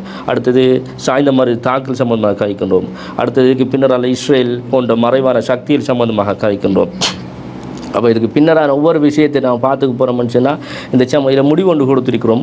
இந்த முடிவை நிச்சயமாக இந்த முடிவை வாசிக்கணும். இந்த முடிவை வாசித்தா தான் இந்த உலகத்தில் நடக்கிற ஒவ்வொரு பயங்கரவாத சம்பவங்களுக்கு பின்னாலேயும் என்ன பின்புலம், எப்படி முகமூடிகள் வேலை செய்கின்றதுங்கிற விடயத்தை நாம் அதில் தெளிவாக சொல்லியிருக்கின்றோம். நிச்சயமாக இந்த புத்தகத்தை நீங்கள் வெளியிடுவதற்கு எவ்வளவு காலம் தேவைப்பட்டது, எவ்வளவு நாட்கள் இது பற்றி ஆய்வு செய்தீர்கள், எங்கெங்கெல்லாம் பயணம் செய்தீர்கள் என்ற விடயத்தையும் சுருக்கமாக. நிச்சயமாக சும்மா 5 வருடங்களாக இது ஆய்வு செய்யப்பட்டது. 2000 தாக்குதல் நடைபெறுகின்றது 19 ஆரம்பிக்கிறீங்க. 2017 விஜயதாச ராஜபக்சே எப்போது இந்த நாட்டில் இஸ்லாமிய அஜேசுடன் இந்த முஸ்லீம்கள் இருக்கின்றார்கள் என்று சொன்னாரோ அப்போது நான் பாதுகாப்பு அமைச்சுக்கு நான் RTIயில் ஒரு கடிதம் அனுப்புகிறேன். அதாவது குண்டு தாக்குதலுக்கு முந்தைய துவங்கிட்டீங்க. இல்லை, நமக்கு குண்டு நடக்கும் இல்லை, நமக்கு நாம் அப்படி யோசிக்கல. இந்த 2017 நம்ம கடிதம் அனுப்புகிறோம். இந்த விஜயதாசோட ஸ்டேட்மெண்ட் வச்சு சொல்ல என்னன்னு சொன்னால் நீங்கள் 32 ஆட்கள் வெளிநாட்டில் இருக்குன்னு சொல்கிறாங்க. அப்போ அவரை தகவலை தந்த நாம் ஒரு டிஸ்கஷன் சமூகத்துக்குள்ளே கொண்டு வரலாம், ஆரண்டு கொண்டு வரலாம், அவங்களோட பின்புல கொண்டு வரலாம். பாதுகாப்பு பஞ்சாயத்து மறுத்துட்டு எனக்கு கடிதம் இணைக்கப்பட்டிருக்கிறேன். அனுப்பின கடிதம், அவங்க கொண்டு வந்த கடிதம். சுமார் 2019 இந்த சம்பவம் நடக்கு. நம்ம யாருமே எதிர்பார்க்காத சம்பவம் இப்படி நடக்குமென்று தெரியாது. ஒரு பயங்கரவாதியாக ஷஹ்ரான் இப்படி சம்பவத்தை நடத்தி இந்த சமூகத்தையும் படுகொலைக்குள் முஸ்லீம் சமூகத்தையும் படுகொலைக்குள்ளே தள்ளி, இலங்கையோட மொத்த பொருளாதாரத்தையும் படுகொலைக்குள்ளே தள்ளி, அப்பாவி கிறிஸ்தவர்கள் 250 பேரையும் படுகொலை செஞ்சு ஒரு பெரிய ஒரு நாசகார செயலை செய்திருக்கிறார். அப்போ நாம் இந்த நாசகார செயல் என்னங்கிற சம்பந்தமாக நான் ஆய்வு செய்ய வேண்டியிருக்குது. குறிப்பாக பேராதனை பல்கலைக்கழகத்தில் என்னுடைய முதுமானி PhD செஞ்சு கொண்டிருக்கிறேன். அதில் ஒரு முக்கியமான ஆய்வாக இந்த ஈஸ்டர் சம்பந்தம் தான் இருக்கின்றது. ரொம்ப நன்றி. இது போன்ற ஆய்வொன்றை செய்து, அதாவது சமூகத்திற்கு இப்படி ஒரு புத்தகத்தை நீங்கள் வெளியிட்டிருக்கின்றீர்கள். சமூகம் சார்பாக நீங்கள் சொன்னீர்கள் 2 வருடங்களாக எவருமே இது பற்றி பேசவில்லை என்று எனக்கு ரொம்பவே கவலையாக இருக்கின்றது. இன்ஷா அல்லாஹ் இந்த நிகழ்வுக்கு பின்னால் அதிகமானவர்கள் உங்களை தொடர்பு கொள்வார்கள் என்பதில் எந்த விதமான மாற்ற கருத்தும் இல்லை. இந்த நேர்காணலின் 2வது பகுதிக்கு நாங்கள் வருவோம். இதுதான் முக்கியமான பகுதி. இந்த தாக்குதல்களுக்கு பின்னால் முஸ்லிம்கள் அனுபவித்த இன்னல்கள், துன்பங்கள், அவற்றை பேச முடியாது, சொல்ல முடியாது, வார்த்தைகளால் வர்ணிக்க முடியாது. அவ்வளவு கஷ்டங்கள், துன்பங்கள் பின்னால் அறகலைய போராட்டம் நடைபெற்று மீண்டும் முஸ்லிம்கள் நிம்மதியாக இப்போது வாழ்கிறார். ஆனால் கேள்வி என்ன என்றால், அந்த காலத்திலே அனுபவித்த கஷ்டங்கள், துன்பங்கள் மீண்டும் எமக்கு அப்படியான ஒரு நிலைமை வராது என்ற நம்பிக்கையிலே இவர்கள் வாழ்கிறார்களோ என்ற கேள்வி எனக்குள்ளே இருக்கிறது. காரணம், அண்மைய நாட்களாக சமூக வலைத்தளங்களிலே அவர்களுடைய செயற்பாடுகளை பார்க்கும் போதெல்லாம் அந்த ஈஸ்டர் தாக்குதல்களிலே, அந்த தாக்குதல் நடைபெற்ற காலப்பகுதிகளிலே எப்படி எல்லை மீறி நமது சமூகத்தவர்கள் நடந்தார்களோ அதே ஒரு நிலை மீண்டும் ஏற்பட்டிருக்கின்றதோ என்ற சந்தேகம் எனக்கு இருக்கின்றது. ஒரு ஆய்வாளராக நீங்கள் எப்படி பார்க்கிறீர்கள்? நிச்சயமாக இப்போ இதுக்குரிய விடையை நாம் ஆரம்பத்தில் சொன்னது போல் நாம் இந்த இலங்கைக்கு அந்த இலங்கை முஸ்லீம்களுக்கோ உலக முஸ்லீம்களுக்கோ மதம் பொதுவானது, இஸ்லாமுங்கிற மதம் பொதுவானது, கலாச்சாரம் ஏனைய விடயங்கள் வித்தியாசப்படுகின்றது. நாம் இந்த நீங்கள் சொல்ல கேள்விக்குரிய முரண்பாடு என்னென்னு சொன்னால், அண்மையில் நம்முடைய தெய்வாலய பள்ளியில் நடந்த ஒரு சம்பவமாக கூட இருக்கலாம். அங்கே ஒரு பிரச்சாரம் செய்கின்றார். அவர் சவுதி அரேபியா சார்ந்த ஒரு பிரச்சாரத்தை முன்வைக்கின்றார். ஈரானுக்கு ஒரு எதிரான பிரச்சாரமாக அது இருக்கின்றது. நம்ம அந்த உலகத்தில் இப்போ உலக அரசியல் ஒழுங்கை பார்த்தோம்னு சொன்னால் அந்த தலைமுறைகள் எல்லாம் மாறுகின்றது, வல்லரசு ஒழுங்குகள் எல்லாம் மாறுகின்றது. இருக்கின்றது. இதுவரை காலம் இருந்த ஒரு முஸ்லிம்களுக்குள் இருந்த ஒரு தலைமைத்துவ பண்பும் இப்போ மாற்றம் ஏற்படுகிற தலைமைத்துவ பண்பும் இதுவரை இருந்த ஏனைய அமெரிக்கா என்ற ஒரு தலைமைத்துவ பண்பும் அதுக்கு எதிரான தலைமைகள்லாம் மாற்றம் ஏற்பட்டிருக்கிறது. அப்போ அதில் இருக்கிற சில பிரச்சனைகள் தான் இலங்கைக்குள் மூடி வைக்கின்றது. இப்போ நாம் இந்த நேரத்தில் ஈரான் அது சவுதி அரேபியாங்கிற முரண்பாடு இங்கே வலுத்து வருகின்றது. நாம் இஸ்லாத்தை கொண்டு இந்த பிரச்சனை அணுக முடியாது என்பதுதான் என்னுடைய பார்வை. ஏன் அதை சொல்லுகின்றேன்னு சொன்னால், இஸ்ரேல் என்கிற ஒரு மிகவும் மோசமான மனித குழந்தைகளை மனிதர்களை முதியோர்கள் மீது எந்த கருணைமைட்டு படுகொலை செய்யக்கூடிய ஒரு நாடு. இந்த நாட்டுக்கு எதிராக இல்லாட்டி இந்த நாட்டுக்கு எதிரான செயற்பாடுகளை யார் செய்கின்றார்களோ அவர்களை ஆதரவு அளிக்க வேண்டுகின்ற என்ற உலக தலைவர்கள் இஸ்ரேலுக்கு எதிரான கருத்துக்களை முன்வைக்கின்றார்கள். ஈரான் அப்படியான ஒரு தார்மீக ரீதியான தாக்குதலை இஸ்ரேல் மீது வைக்கின்றது. ஈரான் கொள்கை என்ன, அகீதா என்ன, அதில் முரண்பாடு என்ன, அது சியாபாங்கிற பிரச்சனை பார்க்க முடியாது. இந்த நேரம் சட்டத்தின் முன்னின்று நீதி முன்னின்று நான் பார்க்க வேண்டும். இஸ்லாம் எதை சொல்லுகின்றா, நீதி யார் பாதிக்கப்படுறா, யார் தண்டனை வழங்குகின்றார், இல்லை எது சரியானது என்றால் இஸ்லாம் சொல்லுகின்றது. அந்த அடிப்படையில் நாம் நின்றுதான் இந்த ஒழுங்குகளையும் இந்த பிரச்சனைகளையும் முரண்பாடுகளையும் பார்க்கலாமே தவிர மீண்டும் நமக்கு ஈஸ்டர் தாக்கலுக்கு முன்பறிந்த இந்த அகீதா பிரச்சனை, கொள்கை பிரச்சனை, முரண்பாட்டு பிரச்சனை நாம் என்ன செய்யலாது, மீண்டும் இங்கே கொண்டு வர இயலாது. இங்கே நாம் பார்க்க வேண்டியது பாதிக்கப்பட்ட பலஸ்தீனுக்கு எதிராக யார் குரல் கொடுத்தா என்பதுதான். நிச்சயமாக ஈரான் கொடுத்தது, பல ஐரோப்பிய நாடுகள் கொடுத்தது. நாம் அவர்கள் பக்கம் நின்று அந்த பிரச்சனையை அணுக வேண்டியிருக்கின்ற தவிர மீண்டும் நாம் சவுதி அரேபியா குரல் கொடுக்கவில்லை, இல்லாட்டி பஹ்ரைன் குரல் கொடுக்கவில்லை, அவர்களை நாங்கள் எதிர்க்கப் போகின்றோம், இல்லாட்டி அவர்கள் இவ்வளவு நாளும் நாங்கள் ஈரானுக்கு எதிரானவர்கள் ஆதரவானவர்கள், இல்லாட்டி சவுதி அரேபியா இலங்கைக்கு நிறைய உதவி செஞ்சிருக்குது, அதனால் நாங்கள் சவுதியும் பக்கம் தான் நிற்க போகணும் நம்ம கருத முடியாது. இந்த நிலைப்பாட்டில் பலஸ்தீனில் சுமார் 75,000 பேர் கொல்லப்பட்டிருக்கிறாங்க. கொலையாளிக்கு காரணம் மாறண்ட இஸ்ரேல் சொல்லுகின்றது. இஸ்ரேலுக்கு சவுதி அரேபியா உதவியதாக உலக ஊடகங்கள் சொல்லுகின்றது. அப்போ நாம் இந்த நேரம் யாரின் பக்கம் நிற்க வேண்டியது? நமக்கு சவுதியா ஈரானுங்கிறது முக்கியம் இல்லை. இஸ்ரேலுக்கு ஸ்பெயின் என்கிற நாடு தாக்கியிருக்க மாட்டோம், நம்ம ஸ்பெயின் பக்கம் தான் நிற்கணும். இங்கே இஸ்லாம் அங்கே முக்கியம் இல்லை. இங்கே இருக்கிற என்ன நீதியின் கோட்பாடு தான், இயற்கை நீதி என்ன சொல்லுகின்றங்கிற பக்கத்தில் நாம் நிற்கலாமே தவிர மீண்டும் நமக்குரிய நாம் கருத்துக்களை அது கருத்து முரண்பாடுகளை நாம் ஏற்படுத்திக் கொள்வோமாக இருந்தால் அது இன்னும் இந்த சமூகத்துக்கு மிகப்பெரிய ஒரு ஆபத்தில் தான் போய் முடியும். அது நிச்சயமாக ஈஸ்டர் தாக்குதல்களுக்கு முன்னால் நீங்கள் ஆரம்பத்திலே சொன்ன ஒரு விடயம்தான் முஸ்லிம் தலைமைகள், அது மதம் சார்ந்தவர்களாக இருந்தாலும் சரி, ஆன்மீக தலைவர்களாக இருந்தாலும் சரி, அரசியல் தலைவர்களாக இருந்தாலும் சரி, இந்த சமூகத்தை சரியாக ஆய்வின் மூலமாக வழிநடத்தவில்லை என்ற ஒரு குற்றச்சாட்டு உங்களுடைய முதலாவது பதிலிலே நான் புரிந்து கொண்ட விடயம். குறிப்பாக 2017ஆம் ஆண்டு விஜயதாச ராஜபக்ஷ பாராளுமன்றத்திலே அந்த விடயத்தை சொல்லும் போது எமது அரசியல் தலைமைகள் சரியாக அவர் சொல்லக்கூடிய விடயத்தை ஆய்வு செய்திருந்தால் சில போது இப்படியானவர்கள் உருவாகி இருக்க மாட்டார்கள் என்ற அடிப்படையில் சொல்லியிருந்தீர்கள். அதே போன்று அந்த காலப்பகுதியிலே எங்களுடைய ஆன்மீக தலைமைகள் சவுதி கலாச்சாரம் அதிகமாக இலங்கையிலே வருகின்றது என்ற விடயம் சம்பந்தமாக ஆய்வை செலுத்தி இருந்தார்கள் என்று சொன்னால் நிச்சயமாக இப்படி ஒரு மோசமான செயல் இடம்பெற்றிருக்காது. உதாரணமாக நான் சொல்வதாக இருந்தால், இந்த ஈஸ்டர் தாக்குதல்களுக்கு பின்னால் ஆன்மீக தலைமைகளினால் சொல்லப்பட்ட ஒரு விடயம்தான், நீங்கள் கருப்பு நிற அபாய அணியாமல் கலர் அபாயம் அணிந்து கொள்ளுங்கள், இப்படியான சில வழிகாட்டல்களை ஆன்மீக தலைமைகள் வழங்கி இருந்தார்கள். என்னுடைய கேள்வி, ஈஸ்டர் தாக்குதல்களுடைய அந்த சம்பவங்களின் மூலமாக கற்றுக்கொண்ட பாடங்களை வைத்து இப்போது எங்களுடைய சமூகத்தை நடத்தக்கூடிய ஆன்மீக தலைமைகளாக இருக்கட்டும் அல்லது அரசியல் தலைமைகளாக இருக்கட்டும் சமூகத்தை சரியான திசையின் பால் வழி நடத்துகிறார்களா? நிச்சயமாக நீங்கள் சொல்லும் இந்த கேள்வி ஒரு ஆய்வுக்குரிய விடயம். ஓம் ஆம் இல்லை என்று நம்ம சொல்ல முடியாது. எனினும் நம்ம ஒரு ஆய்வாளராக பார்க்கும்போது அது போதாமை என்று நான் சொல்ல வேண்டும். அது நம்ம 7 ஆண்டுகளுக்கு முன்னர் ஈஸ்டர் தாக்கு நடைபெறுகின்றது. அந்த தாக்கு நடைபெற்று அதில் நாம் எதனை கற்றுக்கொண்டோம், எதனை நாம் பயன்படுத்தினோம், சமூகத்தை அதை எவ்வாறு நாம் பலப்படுத்தினோம், இந்த தேசிய கட்டமைப்பை, இந்த நாடுங்கிற தேசிய கட்டமைப்பை நாம் எப்படி பலப்படுத்தினோம் என்று பார்த்தால் அது நிச்சயமாக இல்லை. மீண்டும் அந்த முரண்பாடுகள் என்பது மீண்டும் ஏற்பட்டு கொண்டு தான் இருக்கின்றது. ஆன்மீக தலைவர்கள் என்றாலும் சரி, அரசியல் தலைமை என்றாலும் சரி, முதலாவது வாசிக்க வேண்டும் என்று சொல்லுகின்றனர். அவர்கள் வாசிக்க வேண்டும். ஆய்வு நோக்கத்தில் ஒரு குழு, அஷ்ரப்பை சொல்லுகின்றது காரணம் என்னச்சுன்னா, அஷ்ரப் அவருடைய மாடியில் ஒரு குழு ஒன்றை வைத்து கொண்டிருந்தார். அவர் எழுத்து ரீதியாக ஆய்வு ரீதியாக ஒரு ஆய்வாளர் வந்தார், ஒரு எழுத்தாளர் இந்தியாவில் வந்தால் அவரை கூட்டிக்கு வந்து ஒரு ஹோட்டலில் ரூம் போட்டு அவரோட ஒரு 3 நாள் தங்குவாராம். நீங்கள் சொல்லுங்கள் சார், என்ன விஷயம், எப்படி சார் நம்ம பிரச்சனை எப்படி பார்க்குறோம்? ஏனெண்டா ஒரு அரசியல் தலைவர்ங்கிற ஆளுக்கு எல்லாம் தெரிய மாட்டாது. அவர் இங்கே எல்லாத்துலேயும் பிஹெச்டி முடிச்சு போட்டு வந்தாள் இல்லை.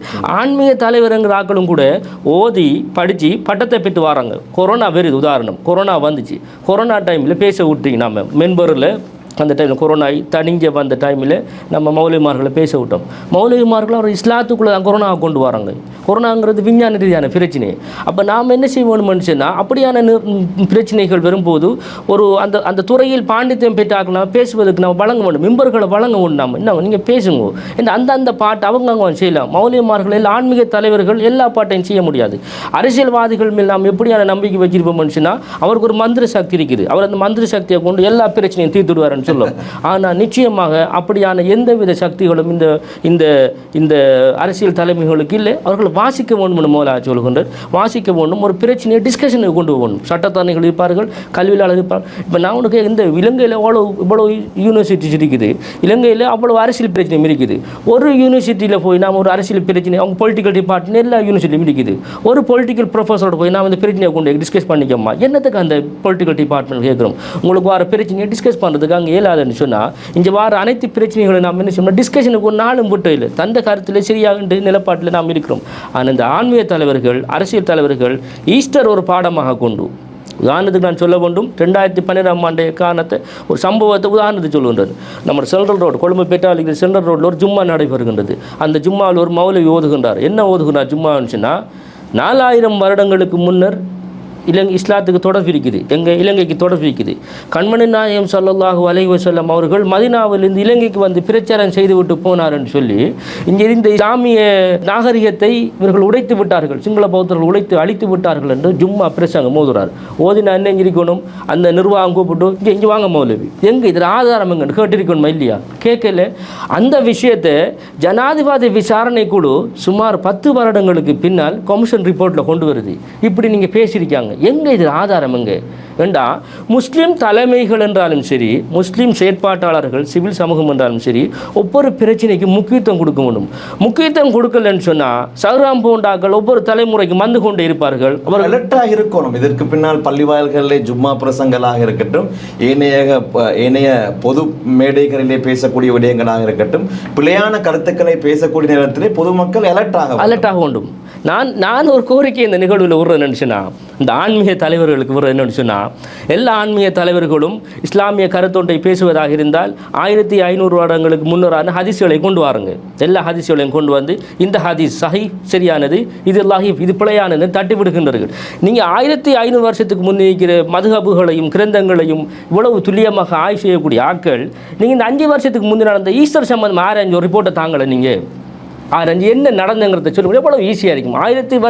1500 வருஷத்துக்கு முன்னிக்கிற கிதாபுகளை ஆராய்ஞ்சு மகுத்தானாக்களை எல்லாம் ஆராயக்கூடிய ஆக்களை சக்தி இருக்கும் மனுஷனா, துல்லியமான சிந்தனை இருக்குமாண்டா.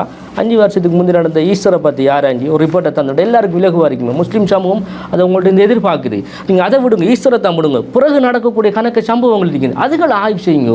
ஒவ்வொரு பள்ளியிலையும் என்ன செய்யுங்கன்னு சொன்னால், அப்படியான ஒரு சம்பவம் அண்மையில் கொழும்பில் நடைபெற்ற ஒரு இந்த புத்தக வெளியீட்டுக்கு அவர் முன்னாள் ஐநா தூதுவராக இருந்த கல்வியை சேர்ந்த அசீசர் வந்திருந்தார். அவர் மிக வருத்தப்பட்ட ஒரு விஷயத்தை பதிவு செஞ்சார். 1915ஆம் ஆண்டு இந்த கம்பளையில் தாக்கப்பட்ட ஒரு பள்ளிவாசலுக்கு சும்மா 100 வருடங்களுக்கு ஒரு குழு ஒன்று போகின்றது, கல்வியலாளர் குழு ஒன்று போகுது அந்த பள்ளிவாசலை ஆய்வு செய்கிறதுக்கு. இப்போ அந்த குழு சொல்லுது என்னென்னு சொன்னால், இப்படி 1915ஆம் ஆண்டு உங்களோட பள்ளிவாசல் தாக்கப்பட்டிருக்கு, பாதிக்கப்பட்டிருக்கு, அது சம்பந்தமான ஆய்வு செய்ய போகிறோம்னு சொன்னால் தெரியும். அங்கே இருக்கிற நம்பிக்கையாளர் சபை சொல்கிறாங்க, அப்படியா எப்போ நடந்துச்சு எங்களுக்கு தெரியாதுண்டு. அப்போ என்னென்ன தாக்காப்பாட்டில் இருக்கிற பள்ளியில் இருக்கிற நம்பிக்கையாளருக்கு தெரியாதுன்னு சொன்னால், பிறகு இங்கே இருக்கிற எம்பிக்கையாளர்களுக்கு தெரியுமா? இந்த எம்பிக்கையாளர்கள் எம்பிக்களுக்கு என்ன தான் தெரிய போகின்றது? நான் என்ன சொல்லுகின்றேன்னு சொன்னால், ஒரு சமூகத்தை பள்ளியை ஒரு தலைமைத்துவம் வழங்கக்கூடிய ஆட்கள் எல்லாரும் தான் நீங்கள் என்ன செய்யுங்கன்னு சொன்னால், ஒரு கட்டமைப்புடன் இயங்குங்க. பள்ளி கட்டுறதுக்கு காசு கலெக்ட் பண்ணுறதை மட்டும் நீங்கள் என்ன செஞ்சுறாங்க, ஒரு விடயமாக கொள்ளாதீங்க. உங்களோட பள்ளிக்குள்ளே ஒரு டிஸ்கஷன், ஒரு புத்தக சம்பந்தமான கலந்துரையாடலை செய்யுங்க. ஒரு பள்ளிக்குள்ளே கூட்டிக்காந்து ஒரு அறிஞரை கூட்டிக்காந்து வர பேச விடுங்க. ஒரு ஏனைய செயற்பாடுகள் சம்பந்தமாக என்ன செய்யுங்க, ஒரு ஆய்வுக்கு வாங்க. ஆனால் அப்படியான ஒரு கட்டமைப்புக்குள்ளே நீங்கள் வரலன்னு சொன்னால், இந்த சமூகம் என்ன செய்யும் மனுஷனா, மீண்டும் பிளவு அடையும். அது பிளவு மிக மிக பயங்கரமாக போகும். இந்த உலகம் எப்படி இருக்குன்னு சொன்னால், இப்படியான பயங்கர அல்லாட்டி அடிப்படைவாத எண்ணங்களை கொண்டவர்களை பயன்படுத்துறதுக்கு வெளிச்சக்திகள் தயாராக இருக்கின்றது. உதாரணத்துக்கு இலங்கையில் அப்படியான சக்திகள் இருக்குமென்னு சொன்னால், நாம் அதை பயன்படுத்துறதுக்கு வெளிச்சக்திகள் மிக மிக கரிசனையோடு எதிர்பார்த்து கொண்டிருக்கின்றது. அப்படியான முரண்பாடுகள் எதிர்வரும் காலங்களில் நடக்குமா இல்லையா நமக்கு தெரியாது. ஆனால் நடக்க போடாங்கிறதான் எல்லாருடைய பிரார்த்தனை. கண்டிப்பாக. எனவே மிக முக்கியமான பல விடயங்களை ஞாபகப்படுத்தி இருக்கின்றார். ஒவ்வொருவரும் எப்போதுமே நாங்கள் அலர்ட்டாக இருக்க வேண்டும். எங்களுடைய மஹல்லாக்களிலே நடைபெறக்கூடிய விடயங்களாக இருக்கட்டும், அல்லது சமூக வலைத்தளங்களிலே நீங்கள் காணக்கூடிய விடயங்களாக இருக்கட்டும், எம்மை பயன்படுத்த பார்க்கிறார்கள் அல்லது ஏதோ ஒரு விடயம் நடைபெறப் போகின்றது என்பதை நீங்கள் உணர்ந்து கொண்டால் அவர் செய்யட்டும் இவர் செய்யட்டும் என்று பார்த்து கொண்டிருக்காமல் உடனடியாக நீங்கள் செயற்படுங்கள் என்பதுதான் எங்களுடைய தாழ்மையான வேண்டுகோள். ஏனென்றால் ஒட்டுமொத்த சமூகமும் வெளியில் இறங்கி செல்ல முடியாத அளவுக்கு நாங்கள் கஷ்டப்பட்டிருக்கின்றோம், துன்பப்பட்டிருக்கின்றோம். இதுவரையிலே சிறையில் வாடக்கூடிய நம்முடைய உறவுகள் இருக்கின்றார்கள். எனவே எதிர்வரக்கூடிய காலத்தில் இப்படியான விடயங்களிலே நாங்கள் மாட்டிக்கொள்ளக்கூடாது என்பதை ஒருவரும் மறந்துவிட வேண்டாம். இறுதியாக இன்றைய நாளிலே இறுதியான வினா உங்களிடத்திலே நான் கேட்கக்கூடிய, அண்மைய நாட்களாக நான் பார்த்து வருகின்றேன் சமூக வலைத்தளங்களிலே மீண்டும் இஸ்லாத்துக்கு எதிராக ஆங்காங்கே குழுக்களாக இணைந்து செயற்படுகிறார்கள். சூரா ஃபாத்திஹாவுக்கு விளக்கம் சொல்லக்கூடியவர்களை பார்க்கின்றேன், முஸ்லிம் அல்லாதவர்கள். அதே போன்று நேற்றைய முன்தினம் கொழும்பிலே மிகப்பெரிய கருத்தரங்குகள் நடைபெறுகின்றன. மீண்டும் இந்த நாட்டிலே இனவாதம் மெதுமெதுவாக வளர ஆரம்பித்திருக்கின்றது. சமூக வலைத்தளங்களை பார்த்தால் அவற்றை துல்லியமாக புரிந்து கொள்ளக்கூடியதாக இருக்கு. ஒரு காலத்திலே இஸ்ரேல் சம்பந்தமான ஃபேஸ்புக்கிலே ஒரு கொமெண்ட்டை அல்லது ஒரு போஸ்டை பார்த்தால் முஸ்லிம் அல்லாத நம்முடைய உறவுகள் கூட அதனை லைக் பண்ண மாட்டார்கள். இன்று நிலைமை முற்றிலும் மாறி இருக்கின்றது. இஸ்ரேல் சம்பந்தமான நிகழ்வுகள் நடைபெறுகின்றன, இஸ்ரேலுக்கு ஆதரவாக போஸ்ட்கள் பகிரப்படுகின்றன, இஸ்ரேலுக்காக வேண்டி குரல் கொடுக்கிறார்கள். நான் பார்த்தேன், பகிரங்க பேருந்துகளின் பின்பக்கத்திலே இஸ்ரேல் கொடிகளை போட்டு இஸ்ரேலுக்கு ஆதரவினை தெரிவிக்கிறார்கள். இப்படி மெல்ல மெல்ல மெல்ல மீண்டும் இனவாதம் வளர்ந்து வரக்கூடிய நிலை ஒரு புறத்திலே இருக்கின்றது. மறுபுறத்திலே இஸ்ரேல் ஈரான் இந்த யுத்தத்தை வைத்துக்கொண்டு எங்களுடைய சமூகத்திலே இருக்கக்கூடிய இளைஞர்கள் சண்டை போடுகிறார்கள். ஈரானுக்கு எதிராக இஸ்ரேலை ஆதரித்து தங்களுடைய கருத்துக்களை பகிர்ந்து கொண்டிருக்கிறார்கள். எதிர்காலம் ரொம்பவே ஆபத்தானது என்பதை ஓரளவு புரிந்து கொள்ளக்கூடியதாக இருக்கின்றது. இந்த சந்தர்ப்பத்திலே ஆன்மீக தலைமைகள், அரசியல் தலைமைகள், சமூகத்திலே இருக்கக்கூடிய சமூக செயற்பாட்டாளர்கள், புத்திஜீவிகள், இவர்களுடைய கடப்பாடு எப்படி அமைய வேண்டும்? இந்த விடயத்தில் நான் என்னுடைய பார்வை என்னன்னு சொன்னால், இந்த நாம் யூதர்கள் என்றால் யூதர்களை நாம் மொத்தமாக நம்ம ரிஜெக்ட் பண்ணக்கூடிய மனநிலை இருக்கின்றது. ஆனால் அது தவறு என்று நான் நினைக்கின்றேன். ஏனென்றால் என்னுடைய வாசிப்பினூடாக நாம் யூதர்களை ஒரு பகுதியாகவும் சியோனிசத்தை ஒரு பகுதியாகவும் பார்க்க வேண்டும். எல்லா யூதர்களும் சியோனிசத்தை ஆதரிக்கக்கூடியவர்கள் அல்ல. ஆனால் சியோனிஸ்டுகள் என்பவர்கள் படுகொலை செய்யக்கூடியவர்கள். இங்கே ரெண்டு முரண்பாடு இருக்கின்றது. இப்போ இஸ்லாமிய அடிப்படைவாதிகள் இருப்பார்கள், முஸ்லீம்கள் இருப்பார்கள். அடிப்படைவாதிகள் எல்லோரும் முஸ்லீம்களாகவோ முஸ்லீம்கள் எல்லோரும் அடிப்படைவாதிகளாக இருக்க மாட்டார்கள். அவர்களுக்கு வேறுபாடு ஒன்று இருக்கிறது. பட் நாம் பௌத்த பேரினவாத சக்திகள் இருப்பார்கள், பௌத்தர்கள் இருப்பார்கள். நம்ம பௌத்த பேரின சக்திகளை தான் எதிர்க்க வேண்டியிருக்கிறது. நம்ம சியோனிசத்துங்கிற அந்த கொள்கையை தான் எதிர்க்க வேண்டியிருக்குது. நாம் இந்துக்கள் எதிர்க்க முடியாது. ஆனால் இந்துத்துவம்ங்கிற RSS கொள்கையை நம்ம எதிர்க்க வேண்டியிருக்குது. ஆக இந்த விஷயத்தில் நாம் என்ன செய்ய வேண்டும்னா, இஸ்ரேலுங்கிற மொத்தமாக நாம் எதிர்க்க முடியாது. இஸ்ரேலுங்கிற மொத்த நாட்டை நாம் துடை தெரிய வேண்டும் என்று சொல்ல முடியாது. அங்கேயும் அங்கே நெத்தனியாக போன்ற அரசியல் தலைமைகளுக்கு எதிராக குரல் கொடுக்கக்கூடியவர்கள், ஈரானியர்களுக்காக குரல் கொடுக்க வேண்டிய தலைமைகள், அரசியல் செயற்பாடுகள் இருக்கின்றார்கள். ஆக நம்ம சியோனிஸ்ட் என்று வகுத்தாத்தான் யூதர்களோடு நாம் எப்படியான விடயத்தை நம்ம கையாளலாம் என்ற ஒரு விடயத்தை கொண்டு வரலாம். இலங்கையை பொறுத்தளவில் அன்னை காலங்களில் இஸ்ரேல் ஆதிக்கம் அதிகமாக இருக்கின்றது. நான் பல இடங்கள் அது சம்பந்தமாக பேசி வருகின்றேன். ஏன் இவர்கள் வாரார்கள் சொன்னால், இஸ்ரேலுக்கு இங்கிருந்து போராக்கள் அதிகமாக இருக்காங்க, வேலைக்கு போகிறாங்க. சுமார் பல ஆயிரக்கணக்கில் போகிறாங்க. 15,000க்கும் அதிகமானவர்கள் இப்போது இருக்கிறார்கள். பல 100 கோடி ரூபாய் காசு இலங்கைக்கு வந்து கொண்டிருக்கிறது. அப்போ இப்படியான ஒரு நெருக்கடியான சிக்கல் அரசாங்கத்துக்கு இருக்கின்றது. அப்போ நாம் என்ன செய்யலாம்னு சொன்னால், மொத்தமாகவே இஸ்ரேலாக்கள் இங்கே விரப்படான்னு சொல்லலை. ஏன்னா இலங்கைக்கு வர வருவாயில், சுற்றுலாத்துறை வருவாயில் இஸ்ரேல் பயணிகள் வருவாய் அதிகமானது. அருகாம்பை பிரதேசத்தில் எடுத்தால் இஸ்ரேலியர்களின் வருவாய், சுற்றுலாத்துறை வருவாய் அதிகம். ஏனைய இடங்களை எடுத்தால் அப்படி இருக்கின்றது. அப்போ நாம் ஒரு பிரிக்கிற ஒரு விஷயத்தை கடும் கிளியராக கொண்டு வரணும். யூனியர்கள் யார்? சியோனிசம்ங்கிறார்கள். சியோனிசத்தை நாம் மிக பலமாக எதிர்க்க வேண்டியிருக்கிறது. அந்த அப்படியான ஒரு வகையறைக்குள்ள நம்ம ஆன்மீக தலைவர்களும் அரசியல் தலைவர்களும் முன்வரணும். அவர்கள் இதை கற்றுக் கொடுக்க வேண்டியது. இதில் இருக்கிற பிரச்சனையை நீங்கள் எப்படி பார்க்க போகிறீர்கள், இதை நீங்கள் எப்படி செய்ய போகிறீங்கிற விஷயத்தை அவர்கள் கற்றுக்கொள்ள வேண்டியிருக்குது. அடுத்தது இங்கே இருக்கிற இந்த இஸ்ரேலி சம்பந்தமான சப்பாட் ஹவுஸ்கள் நிறைய இருக்குது.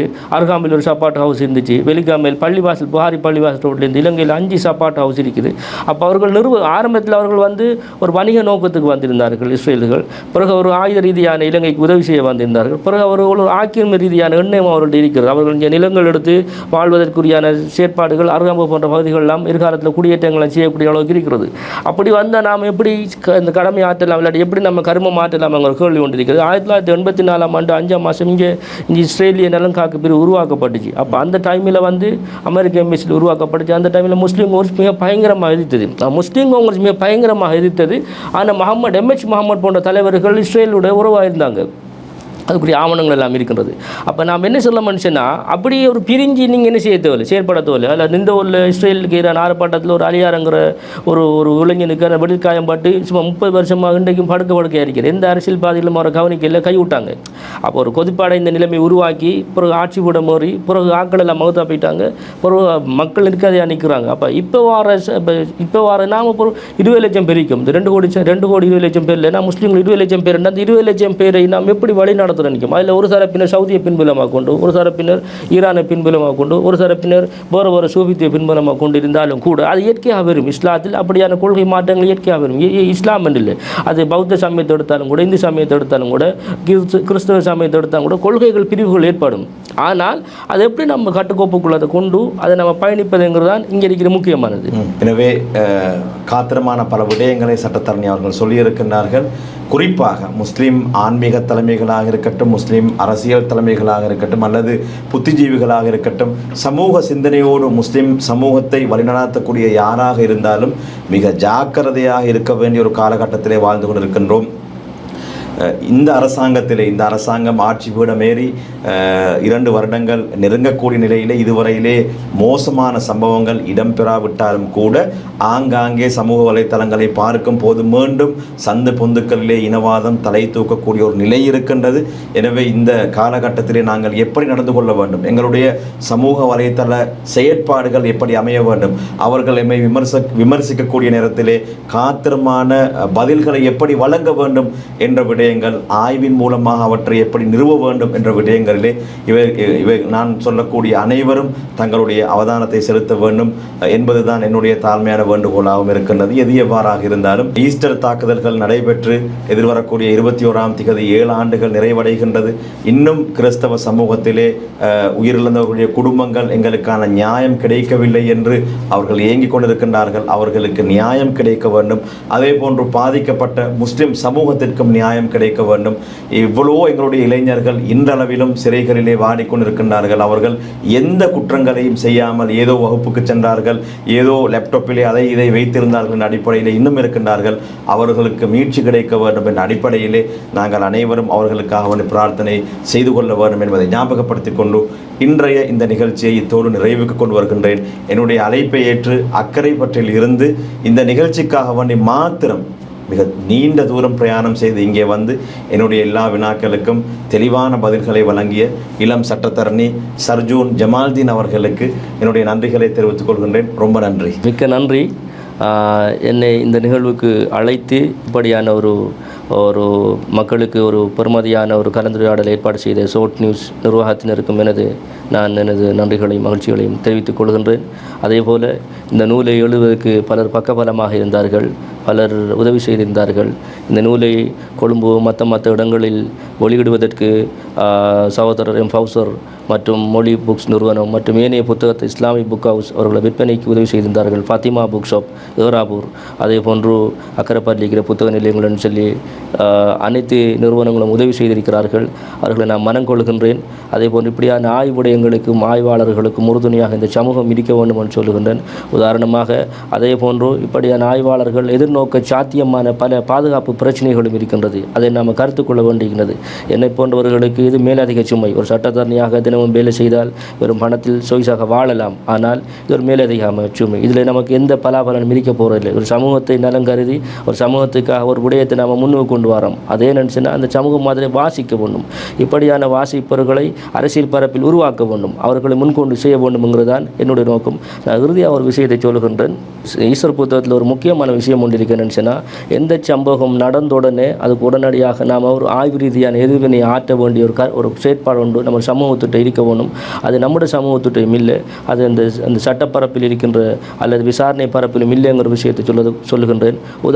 உதாரணமாக சஹ்ரான் காத்தாங்குடியில் அடித்து போட்டு தாக்கல் மேற்கொண்டு தலைமறைவாக போன்றார். அந்த சஹ்ரானை பிடிப்பதற்கான எவ்வளவு வழிகள் இருந்துச்சு, எவ்வளவு நிறைய வழிகள் இருந்துச்சு. அந்த வழிகளை விசாரணையாளர்கள் கை கொள்ளவில்லைங்கிறது இந்த நூலை வாசிக்கும் போது இங்கே தெரிய வரும். சஹ்ரான் இந்த 2018 3ஆம் மாதம் 5ஆம் தேதி இந்த அனைத்து இஸ்லாம் அல்லாஹ்களை கொல்ல வேண்டும்னு சொல்லி ஒரு ஸ்டேட்மெண்ட் விடுறார். அவருக்கு எதிராக நீதிமன்றத்தில் கூட கொழும்பு நீதிமன்றத்தில் அறிக்கை வழங்கப்படுகின்றது. எப்போதுன்னு சொன்னால் 5ஆம் மாதம் 4ஆம் தேதியான் அவருக்கு எதிராக அறிக்கை வழங்கப்படுகின்றது. அப்போ 3ஆம் மாதம் சம்பவம் நடக்குது, 5ஆம் மாதம் அறிக்கை வழங்குகிறார்கள். அவருக்கு எதிராக 7ஆம் மாதம் 9ஆம் தேதி 2018 7ஆம் மாதம் 9ஆம் தேதியான் அந்த இது வழங்குகின்றார்கள். இந்த ஓப்பன் வாரண்ட் எடுக்கின்றார்கள். அவருக்கு எதிராக பிரயாண தடை, அதாவது அவருக்கு பிரயாண வெளிநாட்டுக்கு போகக்கூடிய தடை 2019ஆம் ஆண்டு 2ஆம் மாதம் 3ஆம் மாதம் அல்லது 2ஆம் மாதம் தான், பிப்ரவரி மாதம் தான் அந்த பிரயாண தடை எடுக்கின்றார்கள். ஆக ஒரு சம்பவம் நடந்த 2017 அவருக்கு எதிரான ஒவ்வொரு தடைகளும் எடுக்கப்படுகின்றது, மிக நீண்ட கால அடிப்படையை கொண்டிருக்கின்றது. நான் ஏன் இதை சொல்கின்றேன் சொன்னார், அப்படியான உடனடியான நடவடிக்கைகள் எடுத்திருந்தால் இப்படியான சம்பவமும் நடைபெற்றிருக்க மாட்டாது, இப்படியான அப்பாவிகள் படுகொலை செய்யப்பட்டிருக்க மாட்டார்கள். முஸ்லீம்கள் வெறும் குளோரிங் பவுடர் வச்சு, இந்த கிணற்றுக்குள் போகிற குளோரிங் பவுடர் வச்சுக்கின்ற முஸ்லீம்கள் C4 வெடிமருந்து என்று கை செய்யப்பட்டுள்ளார்கள். உங்களுக்கு நான் ஒரு அதிர்ச்சிகரமான தகவலை சொல்கின்றேன். இராணுவத்தின் உருமறைப்பு, ஒரு டெய்லர் உருமறைப்பு ஆடையை டெய்லர் வைத்திருந்தார் என்று சொல்லி அவர் கை செய்யப்பட்டிருந்தார். அல் ஹஸ்னாத் சந்தியை வைத்திருந்தவர்கள் கை செய்யப்பட்டிருந்தார்கள். நான் கூட நூல்களை வைத்திருக்க முடியாமல் பல நூல்களை நான் எரித்திருக்கின்றேன். அதை நான் இந்த நூல்கள் நான் சொல்லுகின்றேன். ஏன் அதை சொல்லுகின்றேன் என்று சொன்னால், ஒரு சம்பவம் நடைபெறும் போது உடனடியாக ஆய்வு ரீதியாக எதிர்வினை ஆற்றுவதற்கு முஸ்லீம் சமூகம் பழக வேண்டும். முஸ்லீம் அரசியல் தலைமைகள், ஆன்மீக தலைமைகள், அதோடு சேர்ந்து இது எல்லா தரப்புக்கும் பொதுவான உதாரணம் தான். சட்ட ரீதியான விசாரணையாளர்கள் எல்லோரும் இது சரியாக இயங்குவார்கள் என்றால் தான் சரியாக செயற்படக்கூடிய இருக்கும். அடுத்தபடியும் இந்த ஈஸ்வர் விடயத்தில் அன்றகுமார திசாநாயக்கனா, இந்த ஈஸ்வர் விடயத்தில் ரணில் விக்ரமசிங்கவுக்கு பாராட்டுக்களை ஒரு விடயத்தில் தெரிவிக்க வேண்டும். இந்த இந்தியாவுக்கு 2024ஆம் ஆண்டு போன 4 இளைஞர்கள் கை செய்யப்பட்டிருந்தார்கள். மக்களவைத் தேர்தல் டைமில் போனாக்களை கை செய்யப்பட்டிருந்தார். அதில் ஒருவர் பொட்டு நௌஃபர் அவருடைய மகனும் கூட. அப்படி கை செய்யப்பட்ட போது இந்தியா சொல்லிச்சு அவர் பயங்கரவாதிகள்னு சொல்லி. ஆனால் ரணில் விக்ரமசிங்கவின் அரசாங்கம் அது பயங்கரவாதிகள் அல்ல, அவர் போதைக்கு அடிமையானவர்கள், அது பயங்கரவாதத்துடன் தொடர்பற்றவர்கள் என்று மிகவும் கிளியரான ஒரு ஸ்டேட்மெண்ட் வெளியிட்டது மிக மகிழ்ச்சியான தருணம். அதே போன்று இந்த அரசாங்கம், NPP அரசாங்கம், சகோதரர் அன்றகுமார திசாநாயக்க இந்த விடயத்தில் மிக தெளிவாக துணிவோடு செயற்படுகின்றார். அது ஒரு மகிழ்ச்சி மிக்க விடயம். குறிப்பாக இங்கே ஈடுபடுத்தப்பட்ட கைதிகள், சுரேசாலை போன்றவர்களின் கைதிகள் யாரும் எதிர்பார்க்க முடியாத, யாராலும் செய்ய முடியாத கைதிகள். அந்த எல்லையை தாண்டி முஸ்லீம் தலைவர் ஒருவர் சொன்னார், இரும்புத்திரையை தாண்டி போக முடியாதுன்னு சொன்னார். அவர் சொன்ன இரும்புத்திரை எதுவென்று எனக்கு தெரியாது, ஆனால் அப்படியான கைதிகளுக்கு போக முடியாது. அந்த கைது நடைபெற்றிருக்குது. இந்த கைது எப்போ நியாயமானதா? சுரேசால ஒரு பாதிப்பான சுரேசால குற்றம் செய்யாத ஒரு நபராக இருந்து அவர் குற்றச்சாட்டுகள் முன்வைக்கப்பட்டு தண்டிக்கப்படுறதுக்கு இருக்கிறாரா, பட் உண்மையில் அவர் குற்றவாளி தானா என்கிற விடயங்கள் எல்லாம் நியாயமாக ஆராய செய்ய வேண்டும். இயற்கை நீதி கோட்பாட்டுக்கு அமைவாக ஆய்வு செய்யப்பட்டு அந்த தண்டனை வழங்கப்பட வேண்டும். அது எந்த ஆறாக கொம்பனாக இருந்தாலும் அவர் என்ன செய்யக்கூடாது, சட்டத்தை மீறி விடுவிக்கப்படக்கூடாது. சட்டம் அனைவருக்கும் சமமானது. அன்புடன் நன்றி. இந்த அளவில் இன்றைய ஷார்ட் டாக் நிகழ்ச்சியை நிறைவுக்கு கொண்டு வருகின்ற இந்த நிகழ்ச்சியை ஒருங்கிணைத்து எனக்கு எல்லா விதத்திலும் உதவிய சட்டத்தரணி MRM சல்மான் அவர்களுக்கும் ஒளிப்பதிவாளர் சகோதரர் ஷஹனிக்கும் நன்றிகளை கூறிக்கொண்டு விடைபெற்றுக் கொள்கின்றேன். நன்றி. சிறந்த இடத்தேர்வு, காலத்தை வெல்லும் நவீன வடிவமைப்பு மற்றும் உயர்தர கட்டுமானத்தின் நம்பகமான பெயர், நகரத்தின் துடிப்பும் கடற்கரையின் அமைதியும் ஒன்றாக சங்கமிக்கும் இடங்களில் சீரான வாழ்க்கைக்கும் சிறந்த முதலீட்டிற்கும் வடிவமைக்கப்பட்ட குடியிருப்புகள். ப்ளூ ஓஷன் குரூப், உயர்ந்த வாழ்க்கையின் உறுதியான முகவரி.